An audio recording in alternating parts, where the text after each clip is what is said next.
The Senate Committee on Health, Education, Labor, and Pensions will come to order. Today, in my view, we're going to be talking about an issue that has not gotten the attention that it deserves from the medical community, from the media, and certainly from members of Congress, and that is the crisis of long COVID. And long COVID, as we all know, is the fact that after people get COVID, sometimes there are symptoms which simply do not disappear. And we're going to hear from our panelists in a moment about that. So what I would like to say to our panelists, and by the way, we have a full house here, we have an overflow room over there, and I suspect a lot of folks are watching this on TV and on live stream. And I think there is the sense that something is going on in America which is serious that we're not addressing. So I just want to say to our panelists and all those who are dealing with long COVID, we hear what you're experiencing.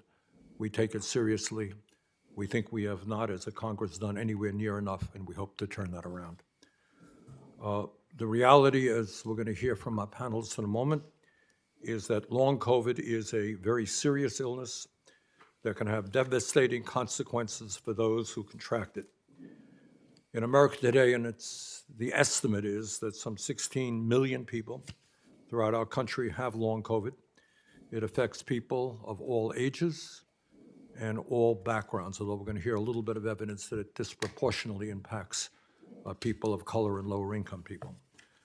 For far too many people who were previously healthy, and we're going to hear from a former athlete this morning, who are leading active and productive lives, they have suddenly found themselves bedridden and grappling with strange, debilitating systems that they could not conceive of having gotten as a result of long COVID. And the truth of the matter is, and we'll hear from our experts after we hear from the patients, that we still don't know why, we don't know the cause of the disease, but this is what we do know. We know that long COVID can include more than 200 symptoms, including serious cognitive impairment and severe cardiovascular and neurological problems that can continue for weeks, months, or even years after initial infection. We know that people with long COVID have experienced a wide variety of chronic symptoms, including extreme fatigue, insomnia, migraines, brain fog, dizziness, shortness of breath, loss of smell or taste, and sometimes those diseases can be so debilitating that it leads literally to suicide. It's the case in my own state where a young man, previously healthy, committed suicide as a result of all this. So let us be clear. The symptoms of long COVID are not minor inconveniences. They are debilitating conditions that affect the ability of people to work, to care for their families, and to live full lives. And here is what far too many do not know. Long COVID, and we're going to hear more about this morning, can affect anybody who has had COVID-19, from those who experienced mild symptoms to those who were severely ill. Further, although you may not have long COVID after your first infection, each reinfection can increase the risk of developing it. In other words, if you're under the impression that once you've gotten COVID, you don't need to worry about it ever again, you are mistaken. This is an escalating danger, particularly for those who have suffered repeated infections. It poses a severe threat to public health, and it demands our immediate and focused attention. Now, let's be clear. The impact of long COVID is not just a health issue, it is an economic one as well. It is estimated that as many as 4 million Americans are out of work due to long COVID. The annual cost of those lost wages alone is around $170 billion a year. So what should we do about it? First, we must educate medical professionals on how to adequately diagnose long COVID, better understand the risks associated with it, and identify potential therapeutic options. Far too many patients, and I think we're going to hear a lot about this morning, with long COVID have struggled to get their symptoms taken seriously. and far too many medical professionals have either dismissed or misdiagnosed their serious health problems. This crisis is made even worse by the fact that long COVID patients often require multiple specialists to treat their complex symptoms. The existing shortage of healthcare providers, from primary care to mental health providers, means that far too many Americans are unable to access affordable, high-quality care when they need it. That's another issue that some of us hope we can address in the near future. So let me just conclude by thanking our panelists, both the patients and the experts who we will be hearing from in a moment. And let me give the mic over to Senator Cassidy.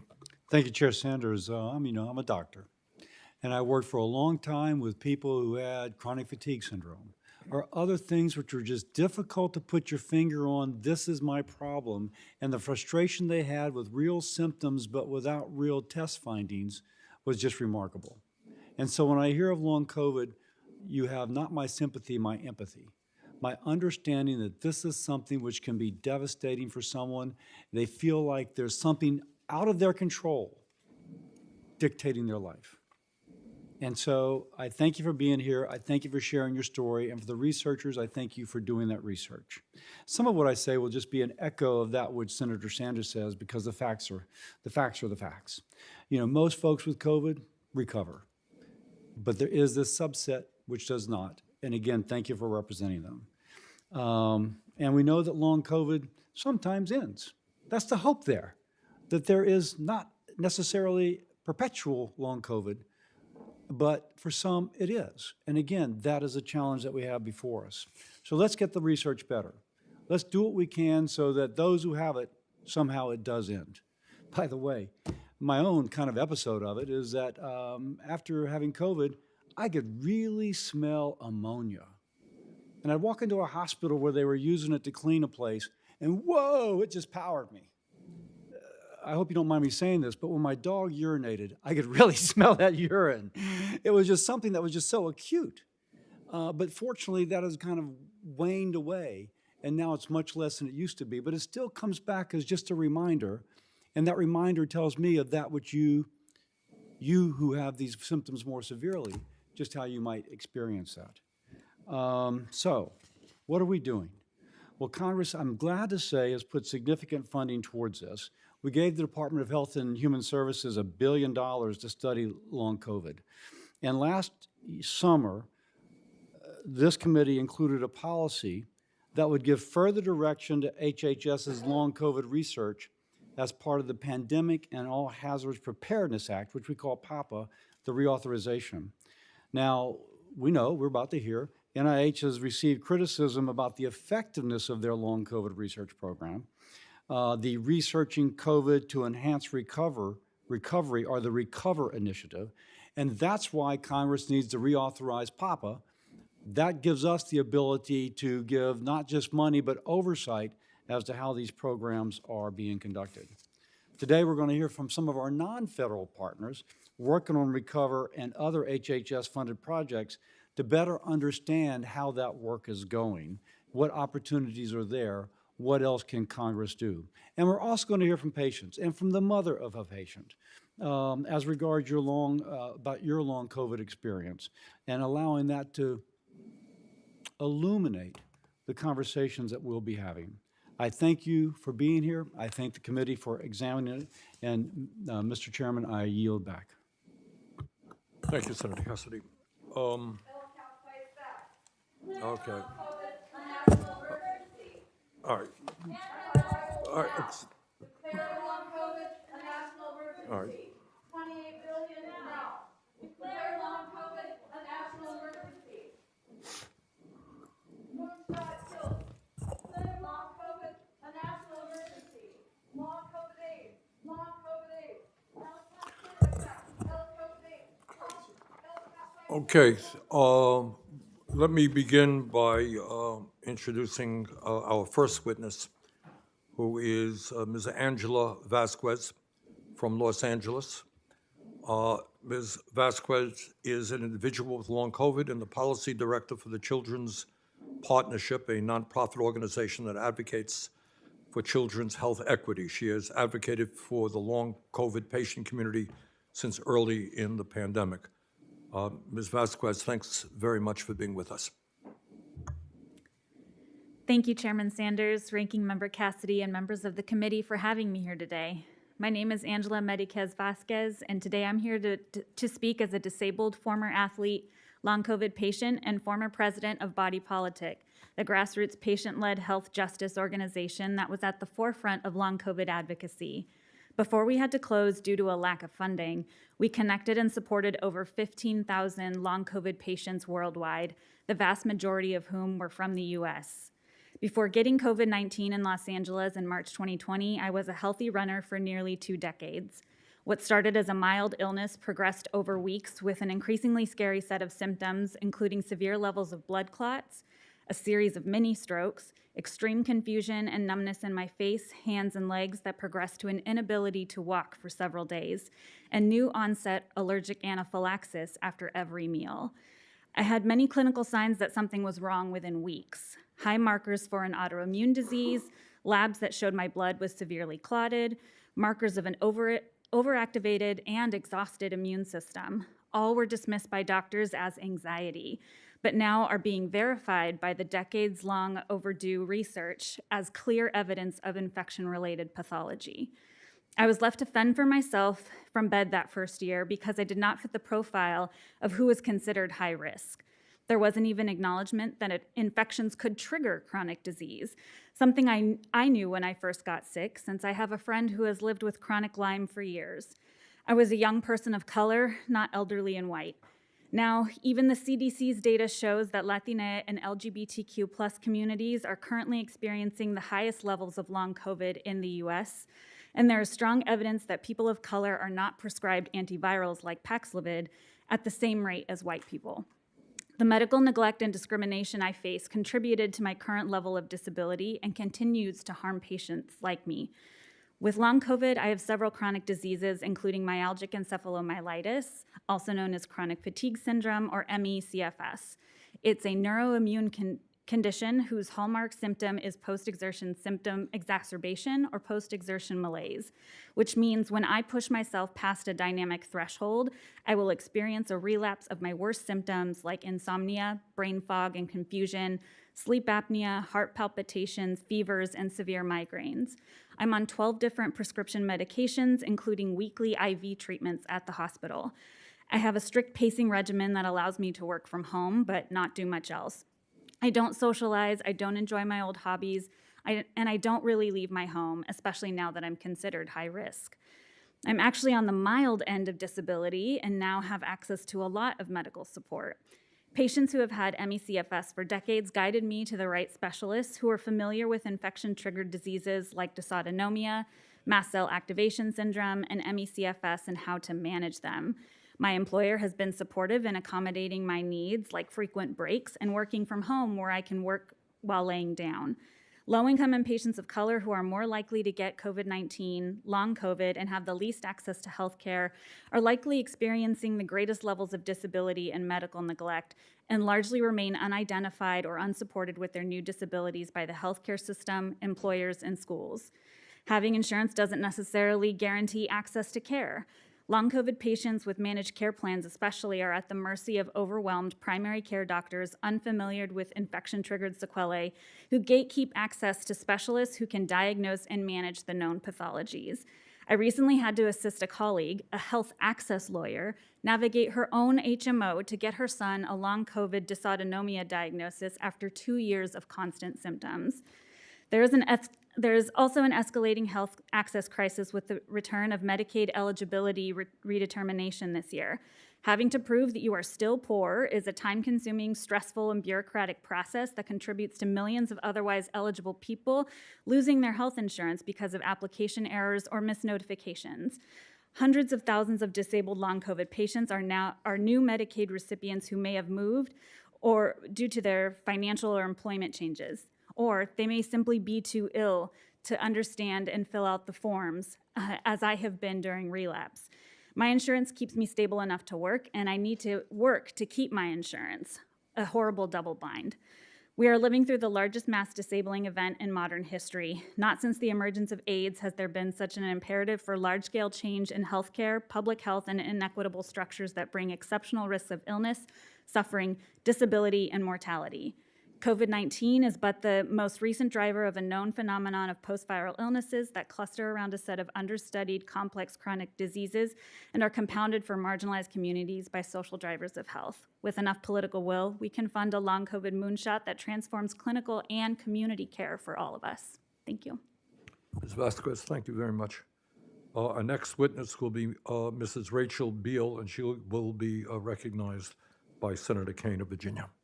Thank you, Mr. Chair, and I so appreciate this hearing, and I'll actually introduce both Ms. Beal and Ms. Heim, both from Virginia. The next witness will be Rachel Beal from Southampton County, Virginia, in the southeastern part of our state. Rachel was previously the Director of Human Relations at the Paul D. Camp Community College. She's a wife and mother to 3 children. Her husband, Steve, is here with her. Last year, she joined me at a long COVID summit that I hosted in Richmond, Virginia. The summit brought together patients and providers to discuss ways to improve patient-centered care. Rachel's been living with long COVID for almost 3 years, and her story is one that's very focused upon the tremendous challenges of maintaining work with long COVID, and also the tremendous challenges of negotiating the Social Security disability insurance system with long COVID. And so after Ms. Beal testifies, the next witness will be Nicole Heim from Winchester, Virginia. Nicole is the mother of 3 children and is here on behalf of her 16-year-old daughter who has long COVID. And Nicole will share with us her journey navigating the healthcare system and the education system as the parent of a child with long COVID, one that is so significantly challenging that it even required the family to move in order to be able to get the healthcare that their daughter needs. And so with that, Ms. Beal, please, we're glad to have you. We're now open for your testimony, then Ms. Heim, you can follow. Chairman Sanders, Ranking Member Cassidy, and members of the committee, thank you for inviting me here to testify. It's an honor to be here. My name is Rachel Beal, and I live in Sedley, a small town in southeastern Virginia. I live with my husband, Stephen, who's here with me today, and my daughter and 2 sons. I tested positive for COVID on March 17th, 2021. I was sick with COVID for 2 weeks. I had a high fever and intense body aches. Although I didn't feel well, I managed my COVID at home. After the fever went away, I tried to return to my normal life. I worked as a human resources director at our local community college. I loved my job, but soon realized I was struggling. Even after my initial COVID infection, I continued to experience extreme fatigue, chronic pain, and neurological issues, to name a few. Before COVID, I was very healthy. I didn't expect to have problems recovering. When I realized I was struggling, I visited my primary care doctor. My doctor told me I needed more time to recover. I was stunned when he took me out of work for 2 weeks. I was very stressed about missing more work and worried that I would fall behind. But 2 weeks turned into 2 more weeks, and eventually my doctor diagnosed me with long COVID in May 2021. I was lucky to have a primary care doctor that believed me and believed my symptoms. I know not every person with long COVID has that same experience. My long COVID symptoms persisted beyond May 2021. I tried to go back to work part-time, but I just couldn't do it. For the first 6 months of my illness, I was on short-term disability. I tried over and over to work, but I could only manage an hour before I would start getting headaches and feel sick. 6 months after I was diagnosed with COVID, I was transitioned to long-term disability, and at this point, I was separated from my job. As someone who's helped countless employees on short-term disability and has transitioned some to long-term disability, I knew this would happen to me. I used to have the very same meetings with employees, but there's nothing that prepares you to hear the words that you no longer have a job. I loved my position at the college. I loved my career in human resources. Having to stop working because of my health has been devastating. I had a very full life before I got sick. Long COVID has affected every part of my life now. I wake up every day feeling tired, nauseous, and dizzy. I immediately start planning when I can lay down again. There are many days when I sleep all day, and on my good days, I get 2 to 3 hours of energy. I've had most of the symptoms of long COVID. The fatigue and chronic pain are the hardest to manage. It can be debilitating. I also have neurological issues. The executive function part of my brain seems to be affected the most. Being sick for so long has made my depression and anxiety worse. I've had low times, and when I don't feel good, I get depressed. I was just diagnosed with fibromyalgia, triggered by long COVID, yet another illness for which there's no cure. In December 2021, I filed my initial application for Social Security disability insurance. I've been denied twice. I'm now waiting for a hearing date with administrative law judge. Long COVID is recognized by the Americans with Disabilities Act. It should be easier for someone with long COVID to be approved for SSDI. I'm very fortunate that I have a supportive family. My husband has good health insurance. My doctors, procedures, most of my therapy is covered, and I'm thankful for that. However, the copays add up, and sometimes we can't pay them on time. My kids have grown accustomed to me being sick. We plan things around how I feel and my energy level. If there's something coming up, like a birthday or a holiday, I try to get as much rest as I can before the event. I know that I will have a crash for the next few days after, and I won't be able to do much but sleep. Sometimes it takes several weeks for me to get back to my baseline. For example, coming to testify today has been a huge effort, and I know that I will need several days to recover. We've gotten used to this lifestyle and living within my physical limitations. When I think about what comes next, I just don't know. Full recovery seems out of reach for me. I've been sick for almost 3 years, and it feels like there hasn't been much progress in long COVID research. I hope that Congress can help with that to move the research forward. But for now, I'm trying to make peace with my situation. It makes me sad to think about my future. This may be as healthy as I get. Ms. Heim. Chairman Sanders, Ranking Member Cassidy, members of the committee, thank you for the invitation to testify today on this important issue. My name is Nicole Heim, and my 16-year-old daughter has long COVID. In this room alone, I am sure there are countless stories about the impact of long COVID, but one story that is rarely shared is that of our children and the devastating physical and mental long-term effects it has. My daughter is just one example, and I am here to share her story in the hopes that it may help other families. In September 2021, my daughter, 14 years old at the time, contracted COVID. Before COVID, she was a relatively healthy, typical teenage girl, excelling at school with a robust social life. A month following her recovery, I received a panicked phone call from the school nurse saying my child was short of breath, her pulse was extremely high, and her arms and legs were locked in place. This is the kind of phone call no parent ever wants to receive. After seeing she was hypoxic, low blood oxygen, at the local ER, they transferred her via ambulance 3 hours away to a larger hospital, where she was admitted and received a long COVID diagnosis.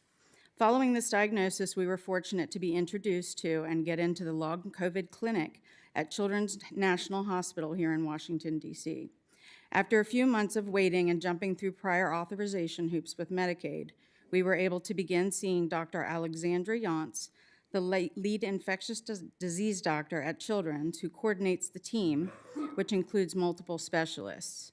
At the time of our initial visit with them, my daughter was experiencing a wide range of symptoms, including extreme fatigue, low blood pressure, increased heart rate, severe joint pain, daily nausea and vomiting, severe brain fog, depression, and more.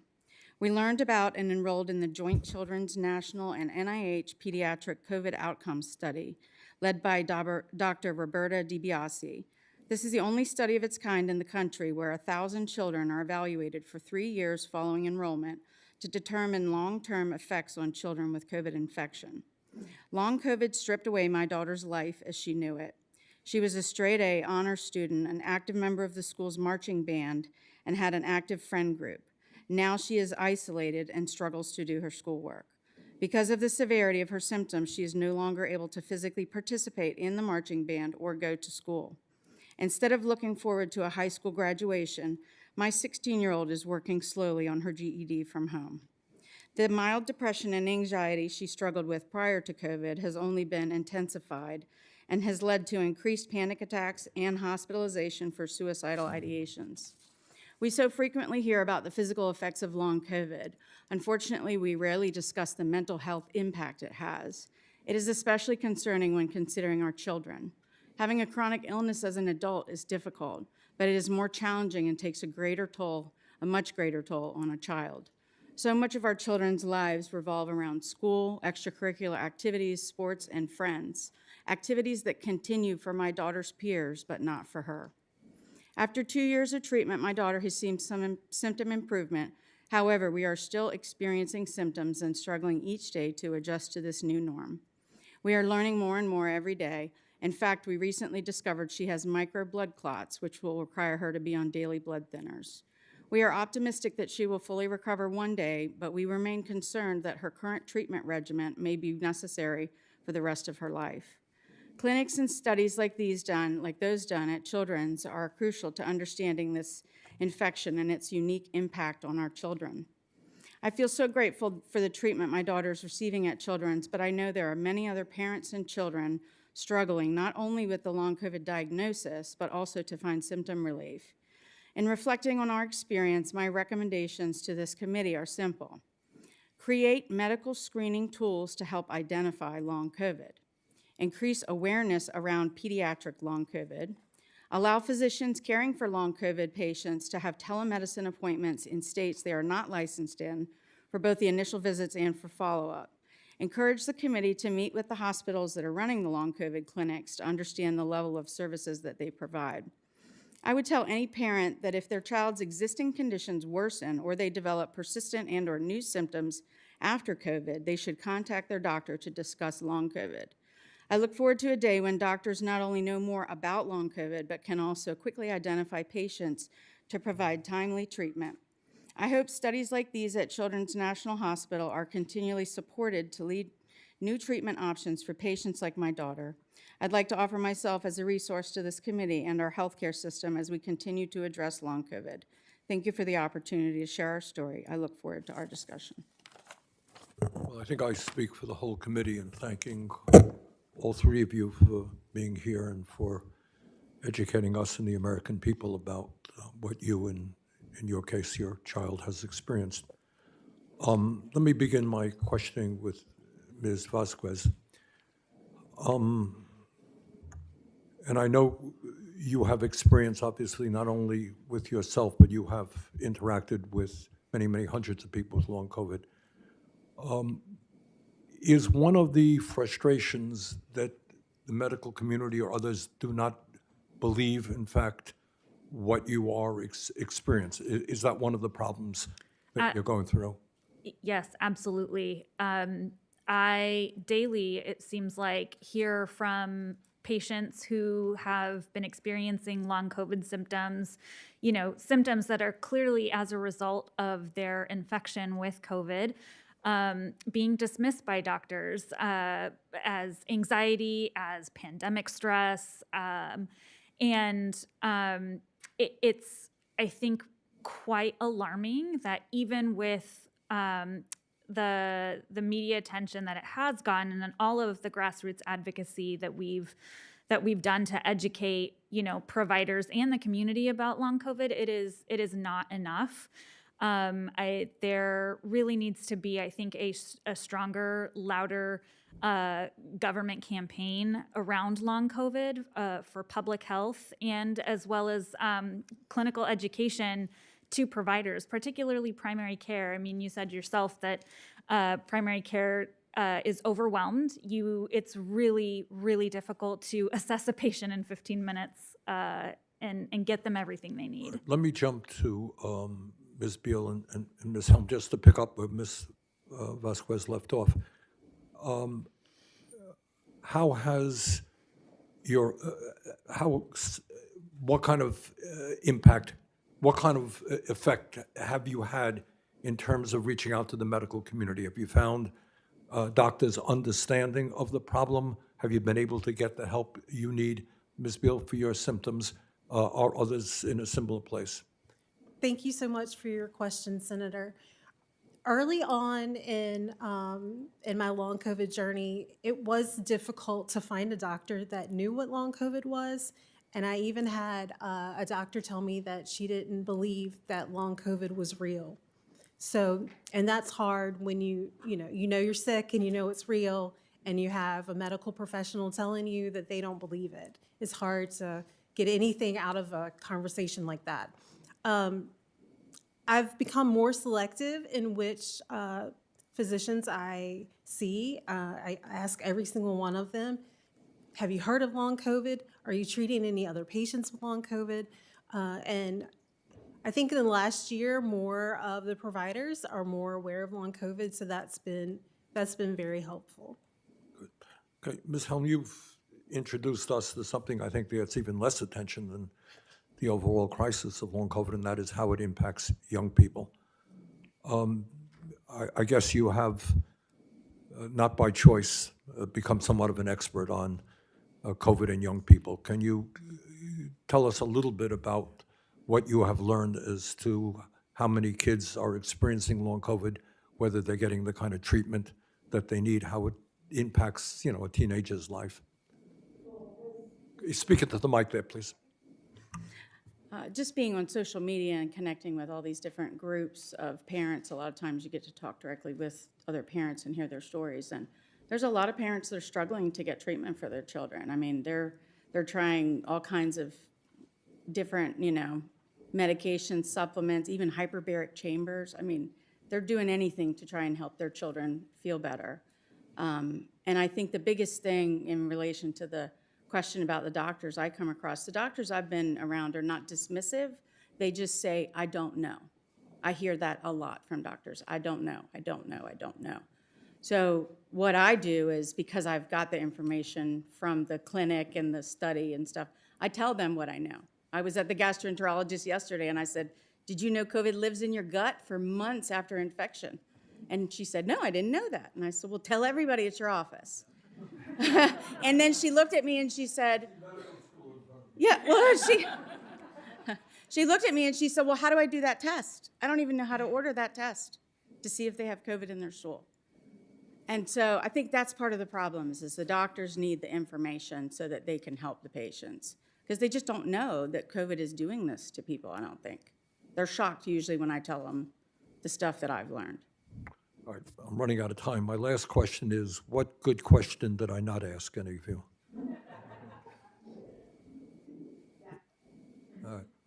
All right, then, Ms. Vac, Yes, I think a question that I would have liked to have answered is why it's important to include patients in research and education for clinicians and providers. And I think we have been living this.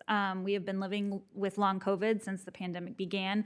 And patients have been living with, infection-associated chronic diseases for generations. We know this stuff backwards and forwards, not only because we live it, but so many of us have had to do our own research. I am heavily invested in PubMed and Google Scholar. I can read a paper. I send papers to my providers. We are experts from a lived experience, and because some of us are getting in there and doing the research ourselves. So that's why it's important to include us. see that I knew I would ask a brilliant question, then it was you. Senator Cassidy. I defer to Senator Dr. Roger Marshall. Well, thank you, Chairman and Ranking Member, again. And this is personal for me. One of my loved ones is one of those 16 million people that suffered from long COVID, incapacitated for some 2 years. People often ask me, well, what's long COVID? And I think that we have some loose definitions, but I tell people it's like if you had mono that never goes away. There's a brain fog, there's aches and pains, and sometimes the pains follow nerve tracks, the vagus nerve and the femoral nerve, and maybe it's a venous process and there's micro blood clots. Like you, we've taken my loved one to dozens of doctors. I've talked to 40, 50, 60, 80. I've read everything there is to read about long COVID. talk to other members of the Senate that have had long COVID. What are they doing? So I share your frustration. I am frustrated that our CDC seems to be more focused on, I guess, vaccines than they are treatment for long COVID. I mean, simple questions still not have been answered. If you take Paxlovid early on, even though you're young and healthy, does it help decrease the incidence of long COVID? I don't think we know the answer to that. Do vaccines increase or decrease the incidence of long COVID? If you've already had COVID, does the vaccine increase or decrease your risk of long COVID? You know, we don't know the answers. So I couldn't be more frustrated that it's vaccines, vaccines, vaccines, rather than focused on diagnosis and treatment. I don't need epidemiology anymore. I need diagnosis and treatment. What blood tests should we be ordering? What is the standard of care when a person has long COVID? What blood work should we be ordering? Now, I'm going to give you some hope, though. I think in the past month, I finally have talked to a couple physicians that get it, that understand it. Dr. Bob Redfield from the former CDC is one of those people that has dedicated his life now to figure out what's causing long COVID. I think they're getting closer, but I couldn't be more disappointed in what is coming out of the CDC right now, that they're not cooperating adequately enough with private doctors. Trust me, these doctors, we want to help. We want to help you, but we don't know, we don't have a cure for mono. We don't have cures for the flu. So I'm frustrated.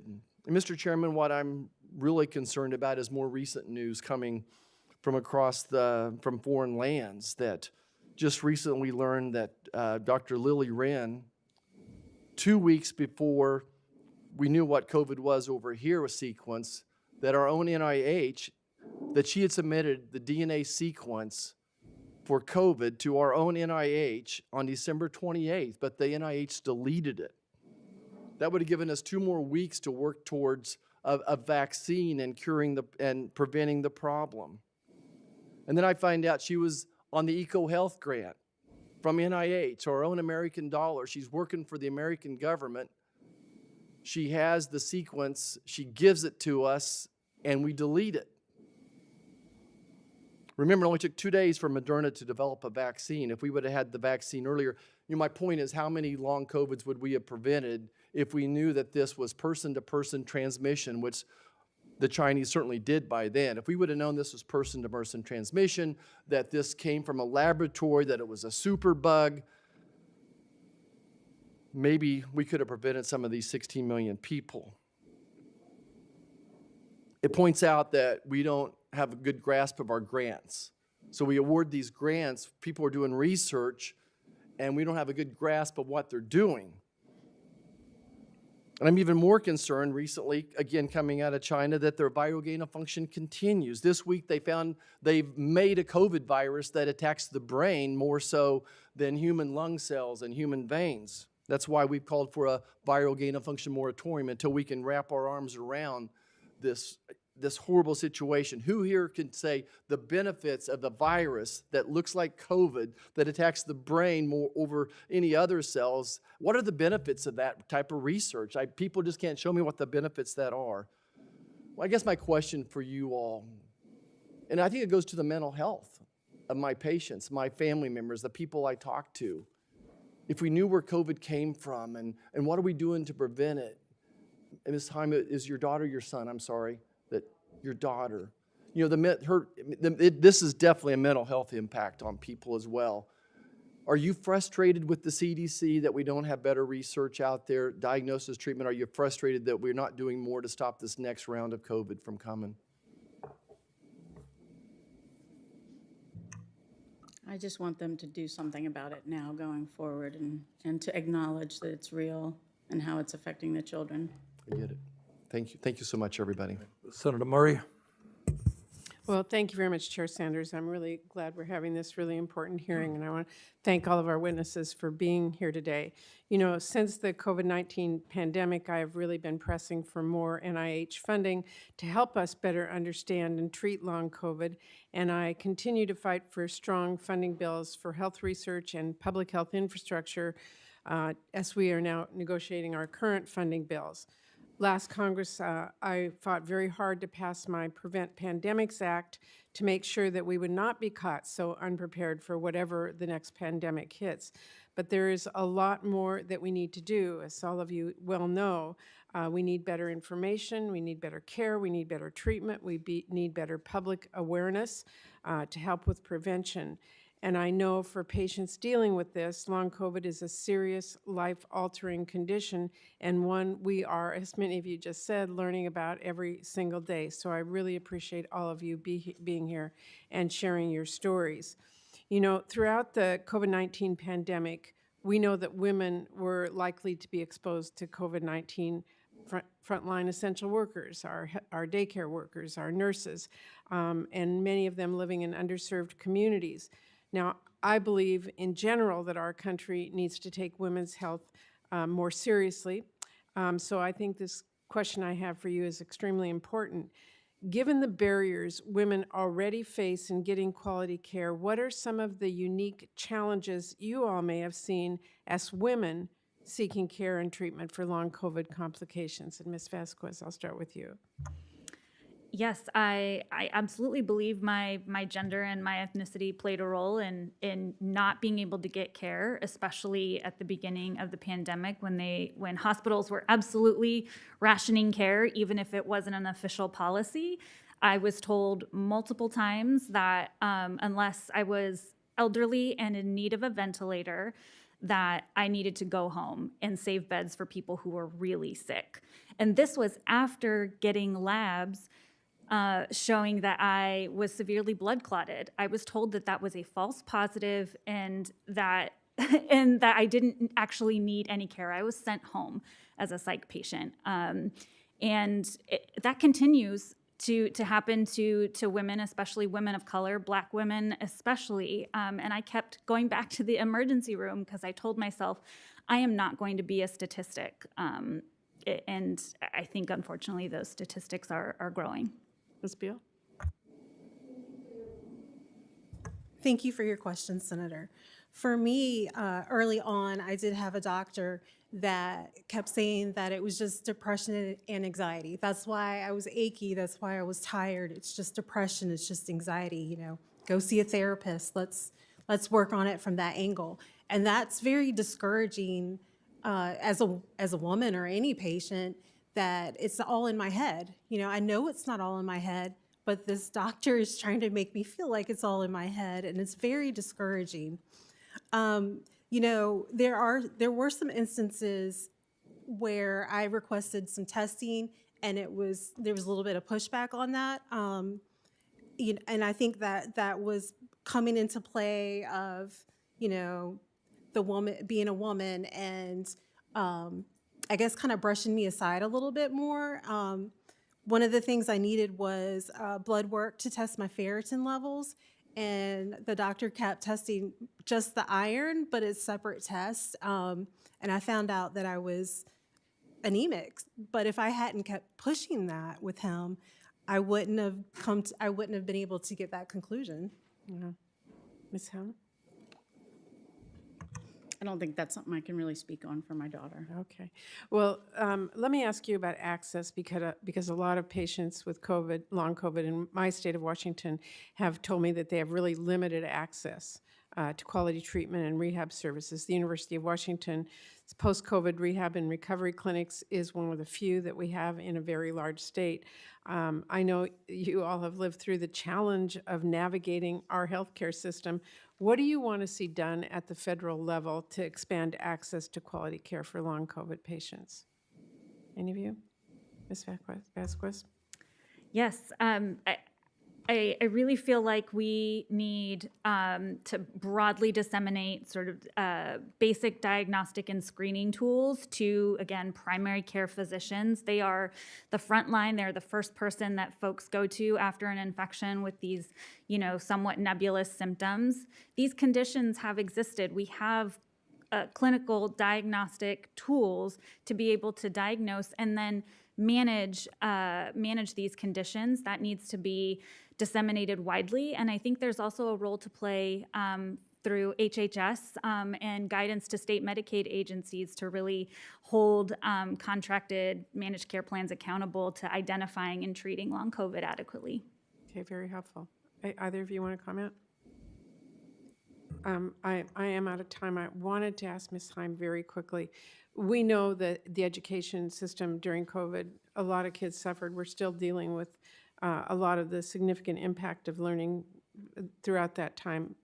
Your daughter's now, how are you educating her with long COVID? Is that a challenge still for parents? We had transitioned from in-person school to a homebound program, which most states have, but even that was too much for her to be able to do with the anxiety, the 4 core classes, and they had tutors that would meet with them. But a lot of the teachers weren't cutting her any slack. They weren't, giving her less work. They weren't sympathetic at all. Well, And we're dealing with learning loss from COVID in general, and I think we need to highlight it with long COVID patients as well, especially young kids. So thank you. Senator Cassidy? I will defer to Senator Braun. Thank you. When I look at what we do here on this committee, I think whatever the particular topic is, we need to weave it always into maybe a little broader discussion. When you look at COVID coming along, catching our country by surprise the way it did, I think a big part of the trickiness of navigating through it was what is true and what isn't. How much transparency is there? I know in my own business that I ran that I could only look back on in terms of what they were doing.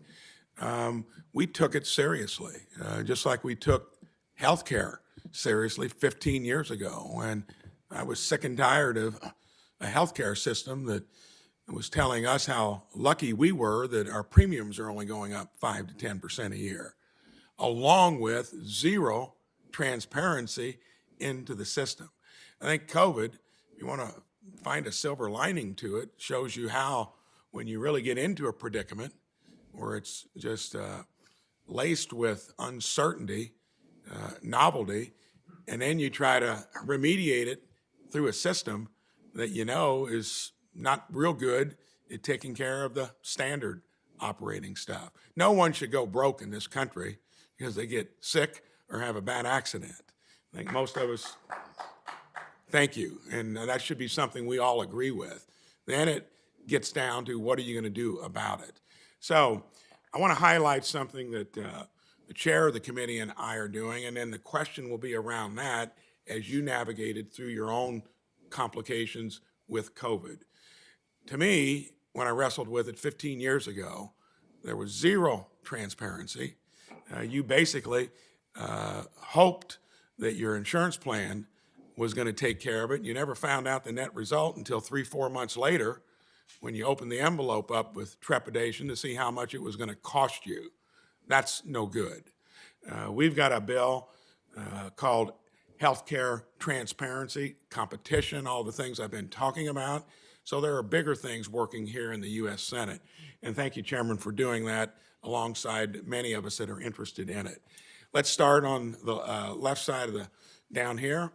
Tell me, once you got into your own predicament fighting COVID, was it easy dealing with the system itself when you were trying to see what your alternatives were? Could you actually quantify that into how much it was going to cost? And tell me what that was about.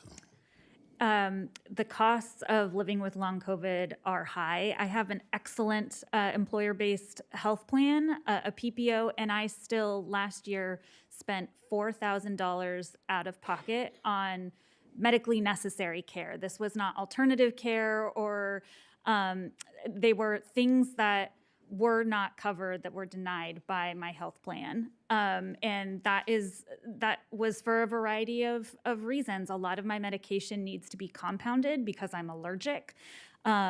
Insurance does not cover compound medication easily. I spent hours, probably a total of 40 hours over a month, just trying to get one medication covered. So that there's a cost, there's a financial cost and a time cost. Thank you. Ms. Beal. Yes, for me, the same thing with the cost. So I have, my copays that I pay for every specialist I see, and that really adds up.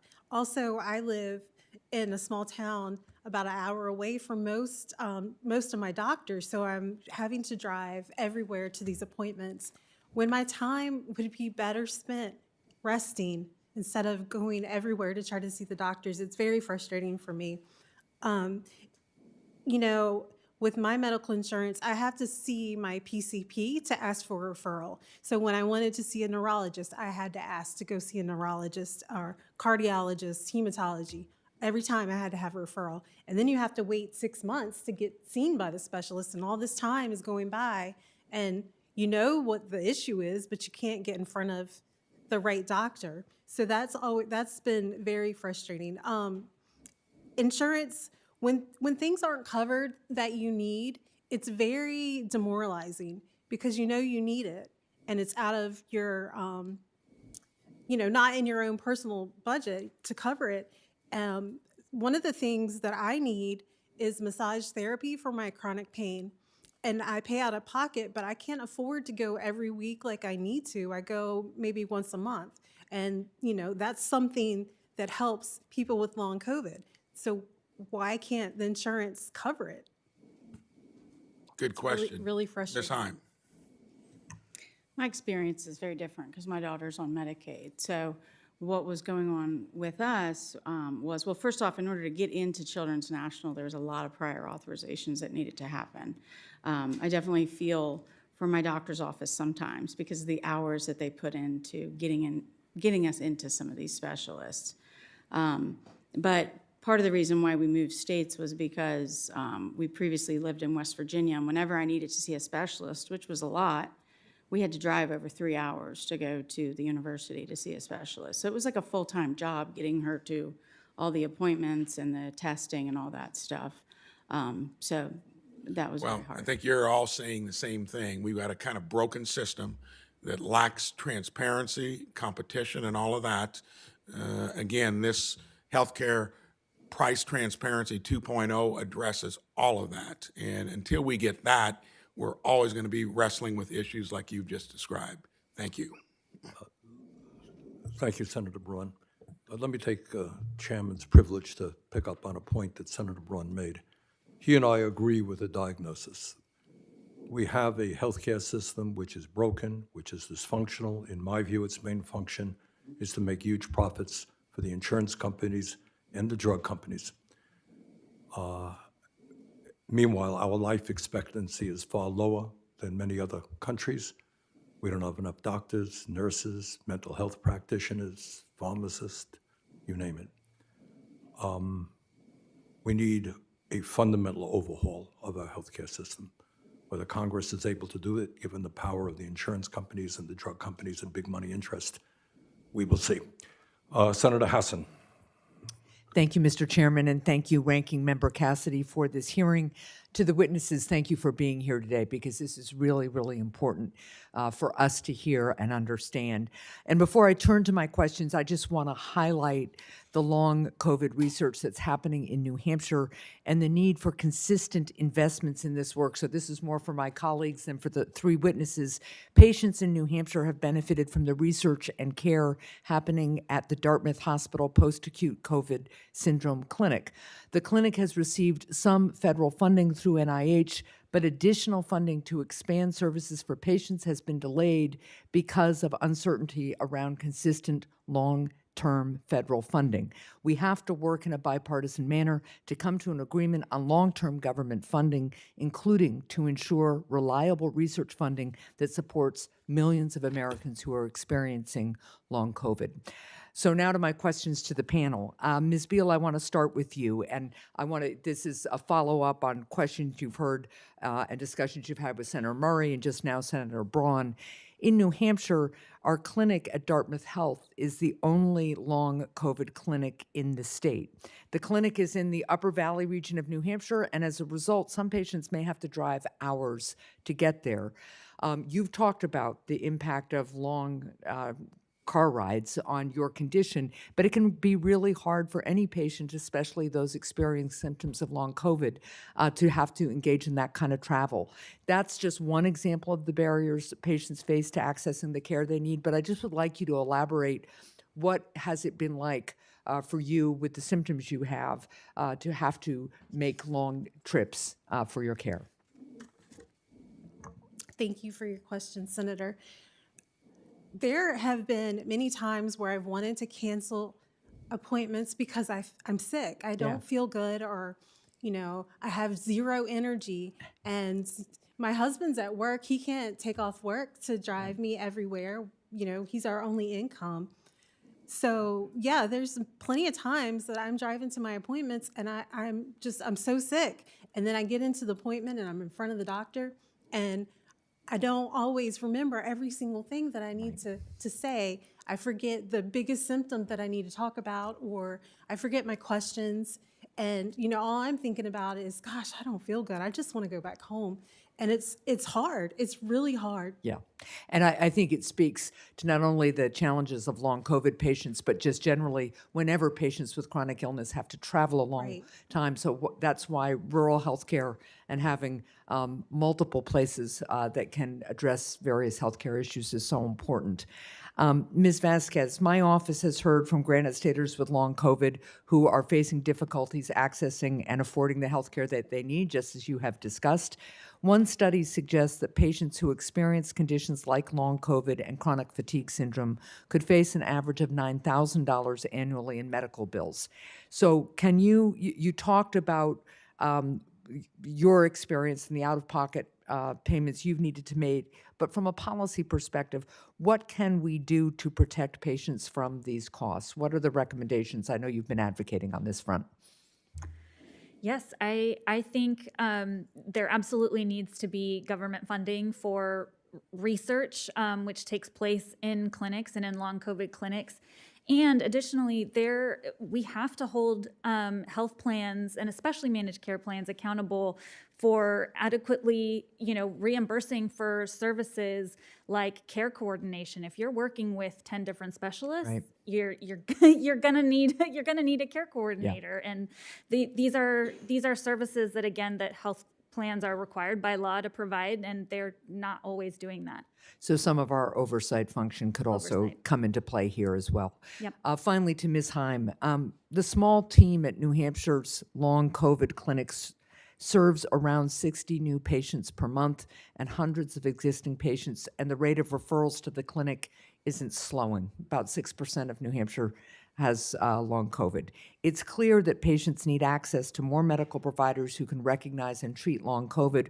What would you like to see change in how providers understand and treat children with symptoms of long COVID? I know that's your particular area of expertise at this point.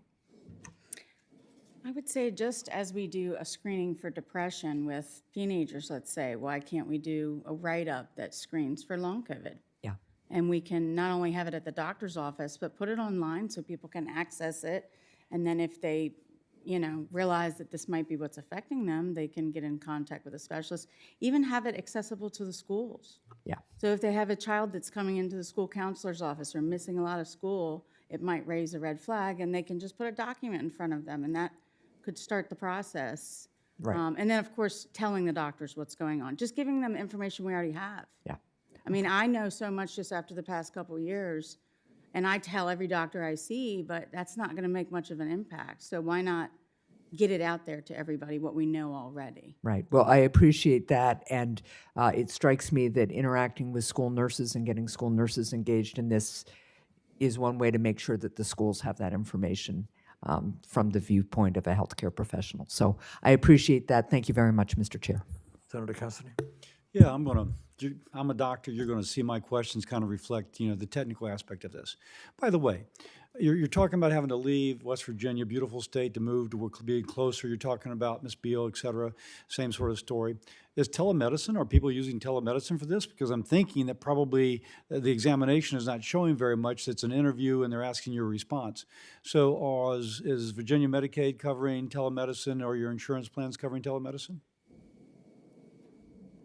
You know, I can say that, yes, my health plan is covering telemedicine. However, many of the specialists that I and others have seen are out of network and sometimes even out of state, which are not necessarily always covered. Many of the folks who have treated... Now, are the doctors themselves, herself, himself, requiring you to show up in person, or will they do a telemedicine interview as at least an intake interview? It depends, and I think for those of us who can get in that first appointment via telemedicine, it's great, but so many are in boutique practices.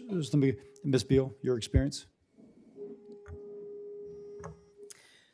For me, telemedicine, telehealth is available with my health insurance. However, when I'm seeing a specialist, I want to see them. I need to be in the room with them. I want them to see me, all of me. Oh, I get that. So Believe that me, they- there's a therapeutic aspect to that interview, which as a physician, I'm so aware of.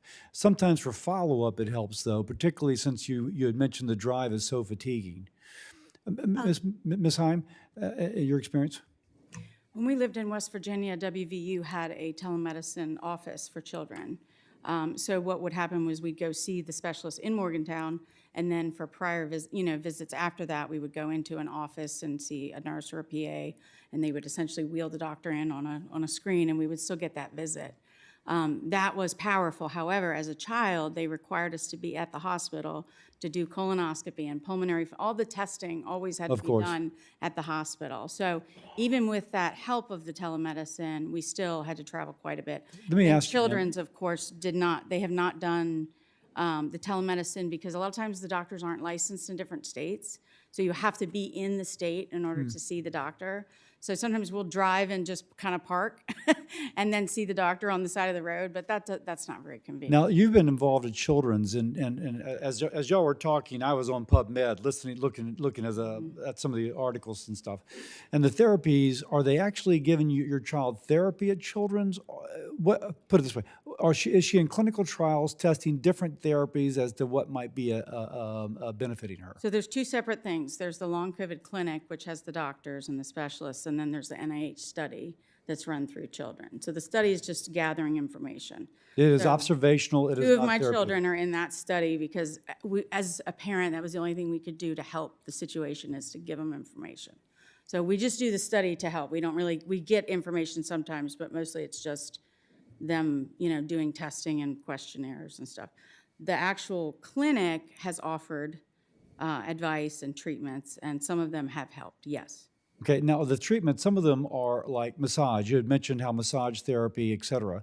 Are any of them clinical trials? We're going to try this drug versus placebo to see if this drug is beneficial. So I don't know if it's trials necessarily, but again, they've learned that there's COVID in the stool, right? So one of my daughter's symptoms was she was nausea and vomiting and constipation and pain every day for like 6 months. She walked around with a puke bag in her hand all the time.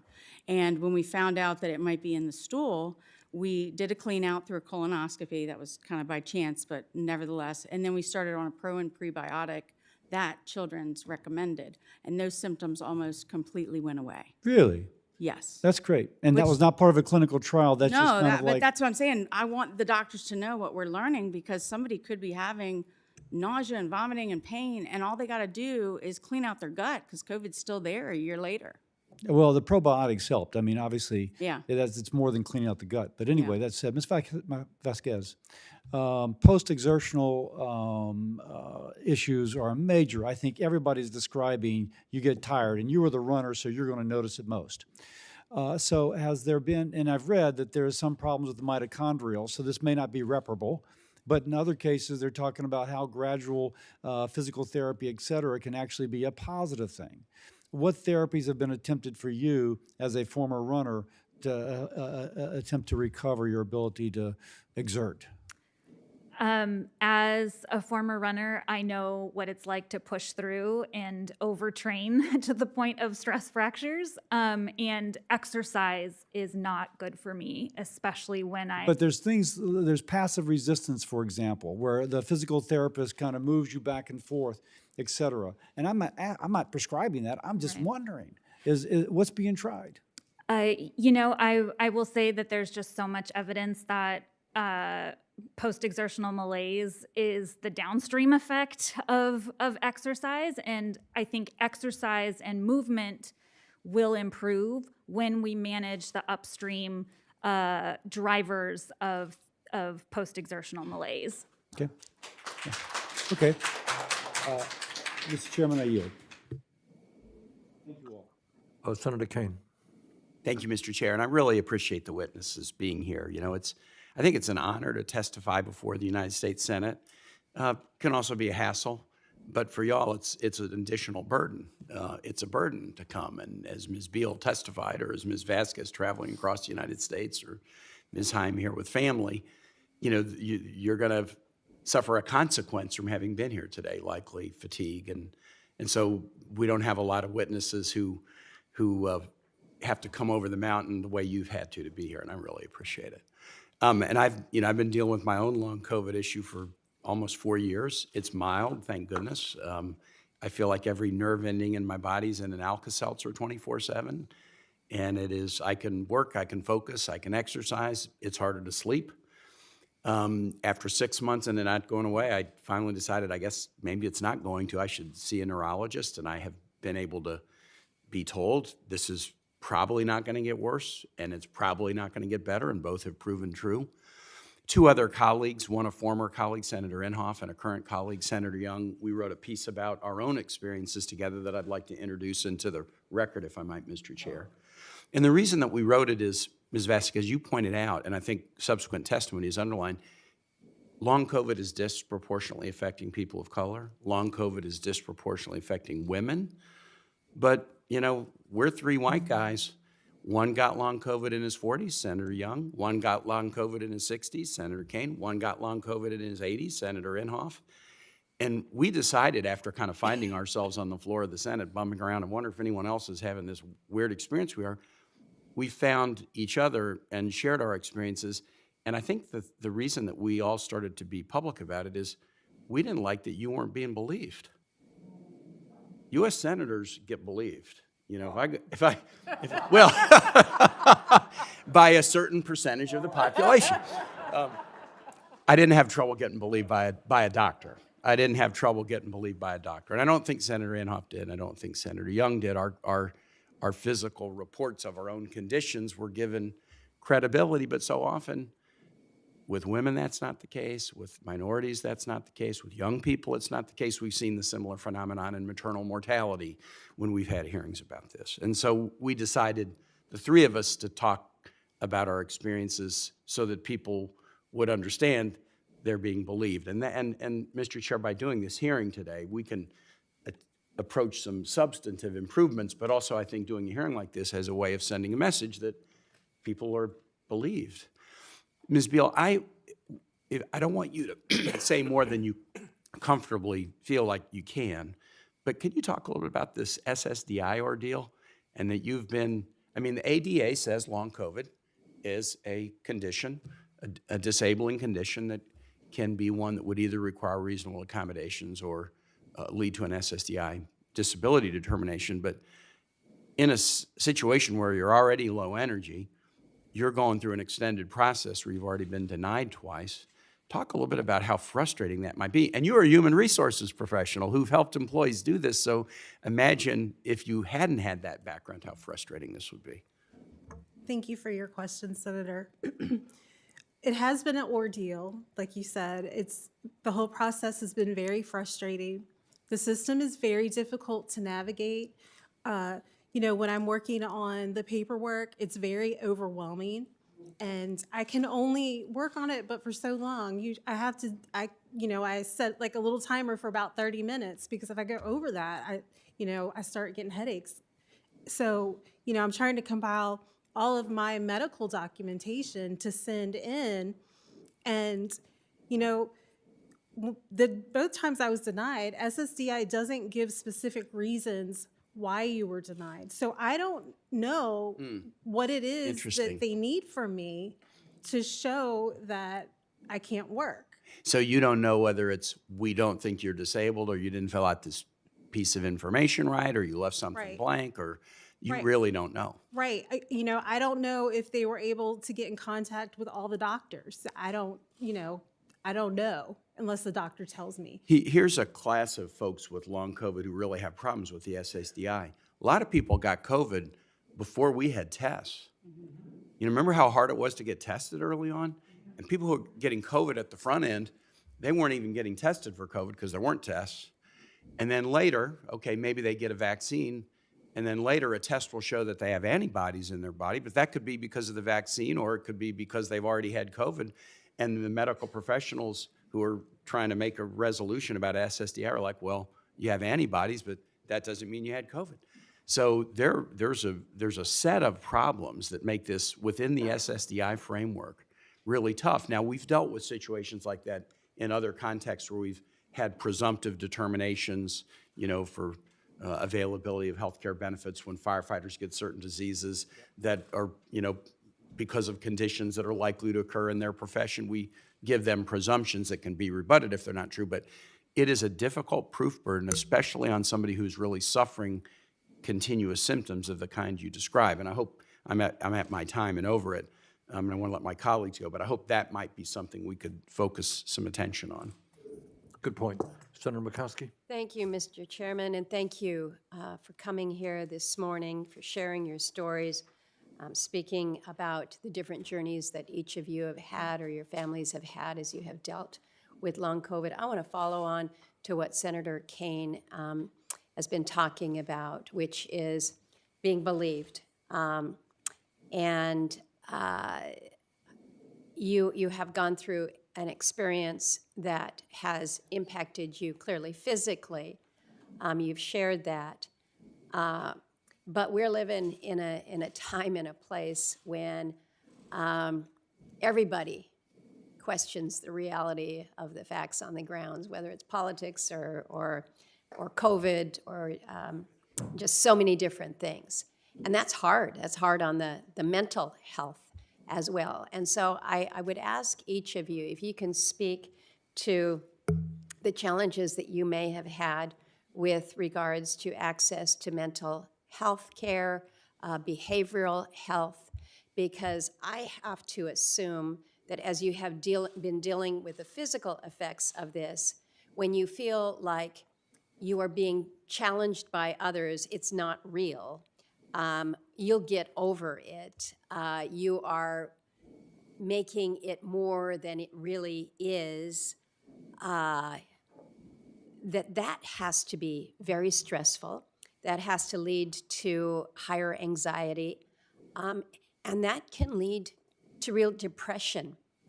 So if I can ask the three of you to share any thoughts that you may have on mental health and behavioral health access. We'll begin with you, Ms. Vasquez. Yes, thank you. A large part of my out-of-pocket expenses have been for therapy, for mental health care. I was not, even in Los Angeles, was not able to find a mental health provider who was in network, who would see me regularly, and who didn't require me to drive an hour in traffic. So that's a big part of my expenses. I will say also, I have a history of PTSD and trauma before getting sick. And honestly, I think having depression in my health record contributed to the medical gaslighting that I experienced. I got a lot of, the mind has, really important impacts on the body. Well, the body has a lot of impact on the mind.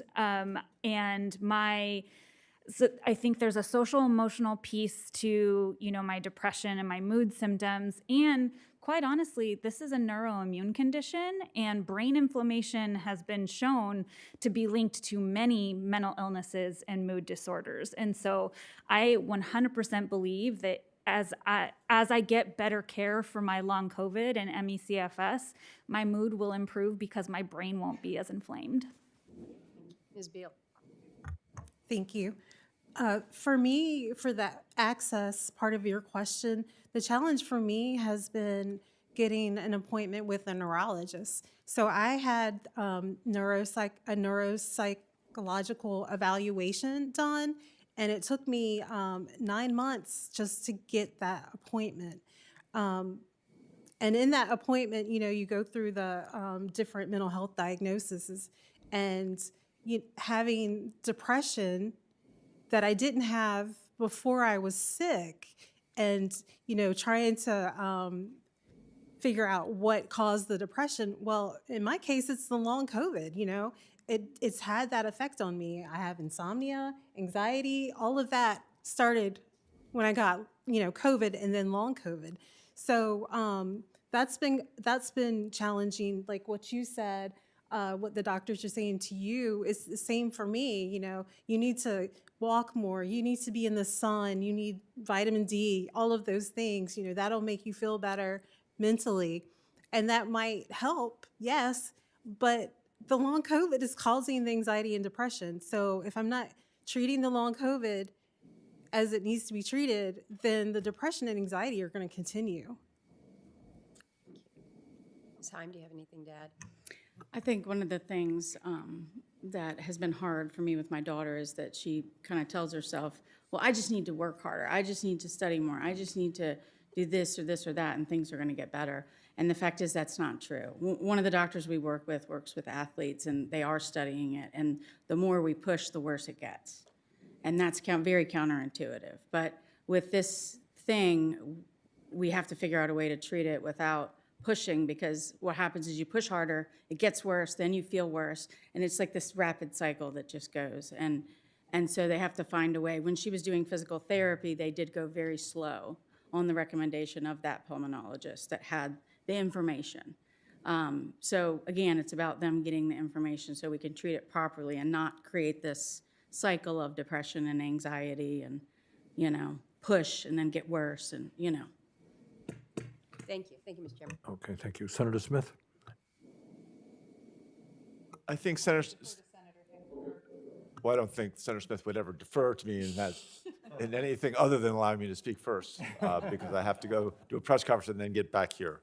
But I want to echo the appreciation for all of you to show up today and show up every day.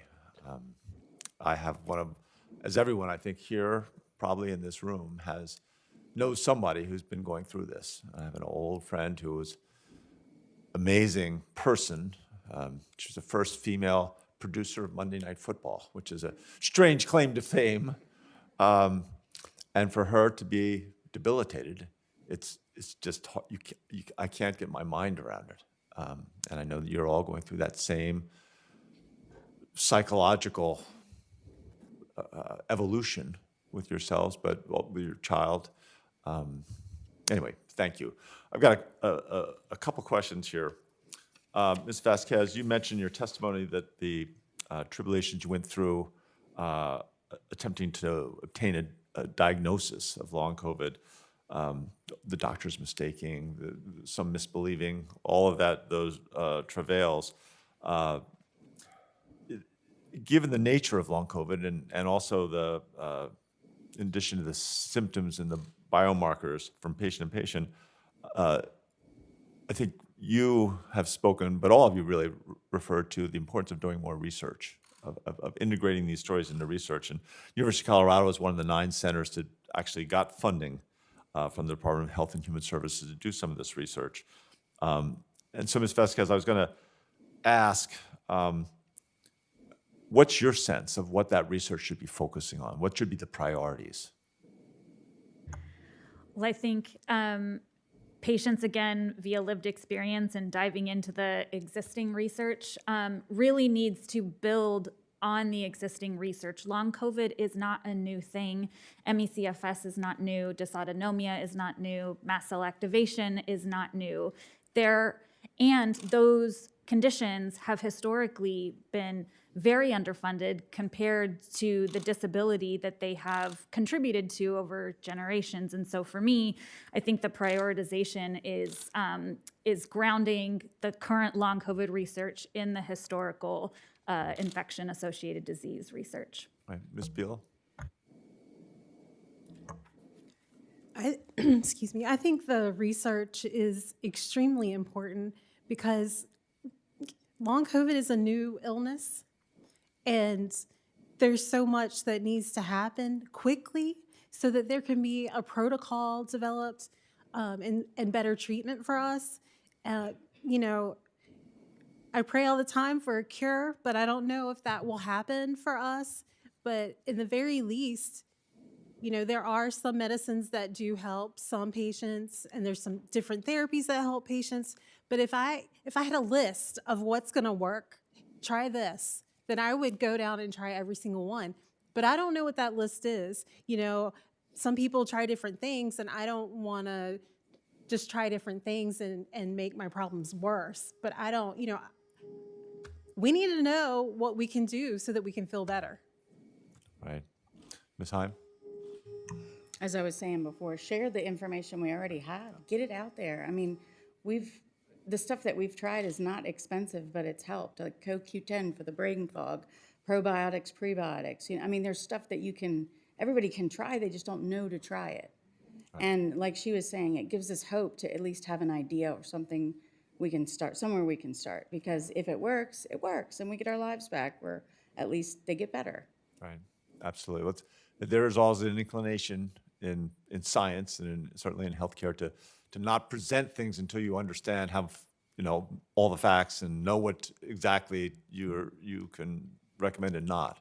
And I think what we're seeing is the necessity of dealing with more uncertainty and being able to navigate with that. Ms. Vasquez, you also talked about the difficulty of going on and off healthcare. You all kind of alluded to the challenges of the red tape and the bureaucracy, but there is a strong demand from the public now to prevent fraud, make sure that we are being vigilant with every tax dollar that is spent. What things do you think that we could simplify? And maybe this is a longer question that you can answer later, but how can we make this paperwork simpler and yet make sure that we're still protecting, being careful in terms of protecting against fraud? Yeah, I will say that the threat and fear of fraud is probably much smaller in reality. Nobody wants to be sick. Nobody wants to be disabled in an ableist society. And so I would say things we could do is, I think presumptive eligibility would be a huge start for benefits, and both disability benefits as well as clinical services and community-based services, because there's just such a broad population of folks who are living with this. Right, great. Well, thank you. I'm out of time, but I appreciate.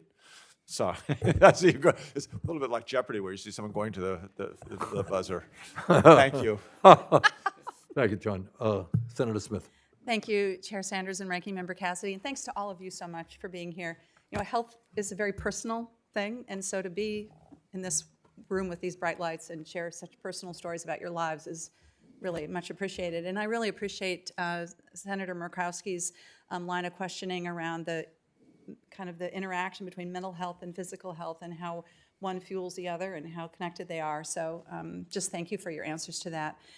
I'd like to just take my time to understand a little bit about how insurance, how it's working with your health insurance coverage. And, okay, so there are no FDA-approved treatments for long COVID. And I'm wondering what your experience has been with your health insurance and their willingness to cover non-approved drugs. And, I mean, I'll be honest, I think a lot of times it's hard for people to get health insurance coverage for stuff that we have a lot more experience with. And so would each of you just be willing to talk a little bit about what that experience has been? And I'm wondering if we might be able to learn something from that as we think about what we can do to make this work better. Yes, thank you for that question. I feel like I will send you a longer story that I think really highlights this issue, but I will say generally on my charts and in billing for my long COVID care, I'm diagnosed with a lot of symptoms, and I'm able to get prescriptions or treatments for those particular symptoms. that again required my specialists to know how to sort of like bill the care that they are providing me. And again, it requires a lot of staff time from their office as well to do prior authorizations, all of that.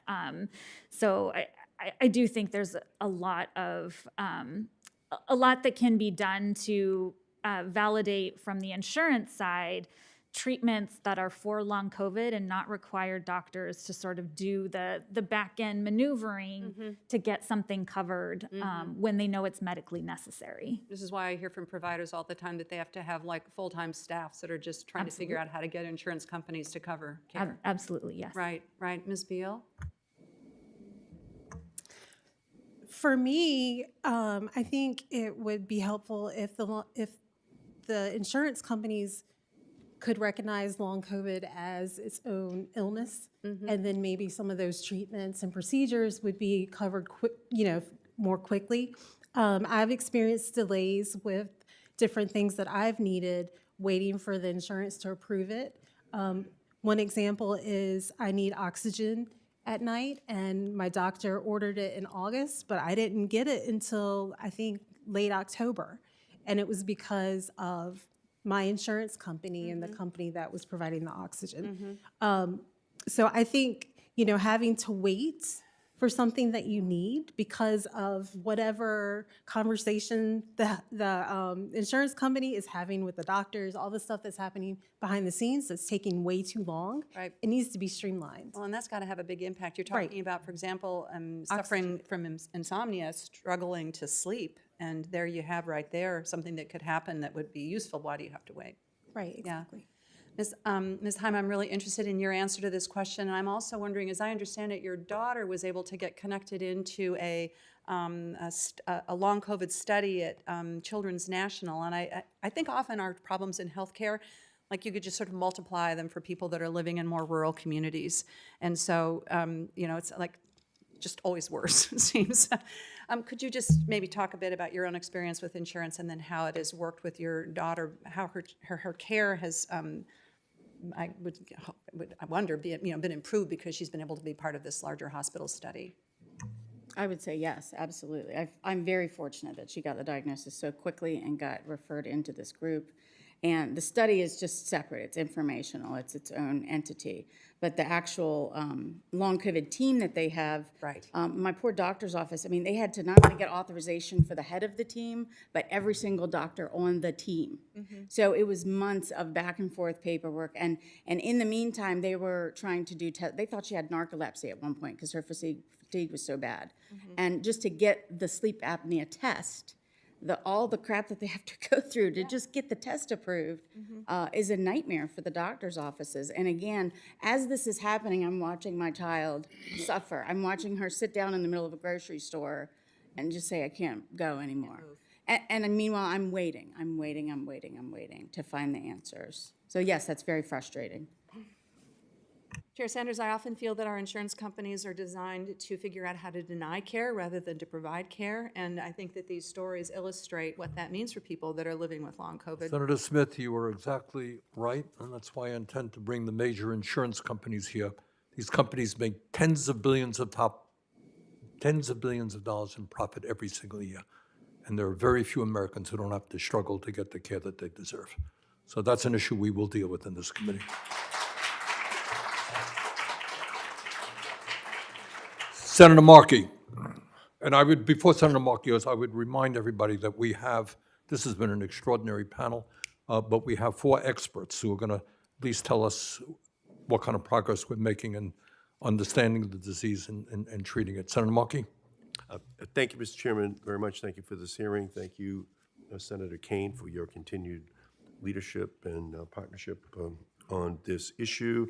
COVID is real, and it is disabling, and we know that we have to work on it. The numbers are staggering, actually, from NIH, staggering, that of people who have had COVID, 22% to 38% of them are experiencing long COVID.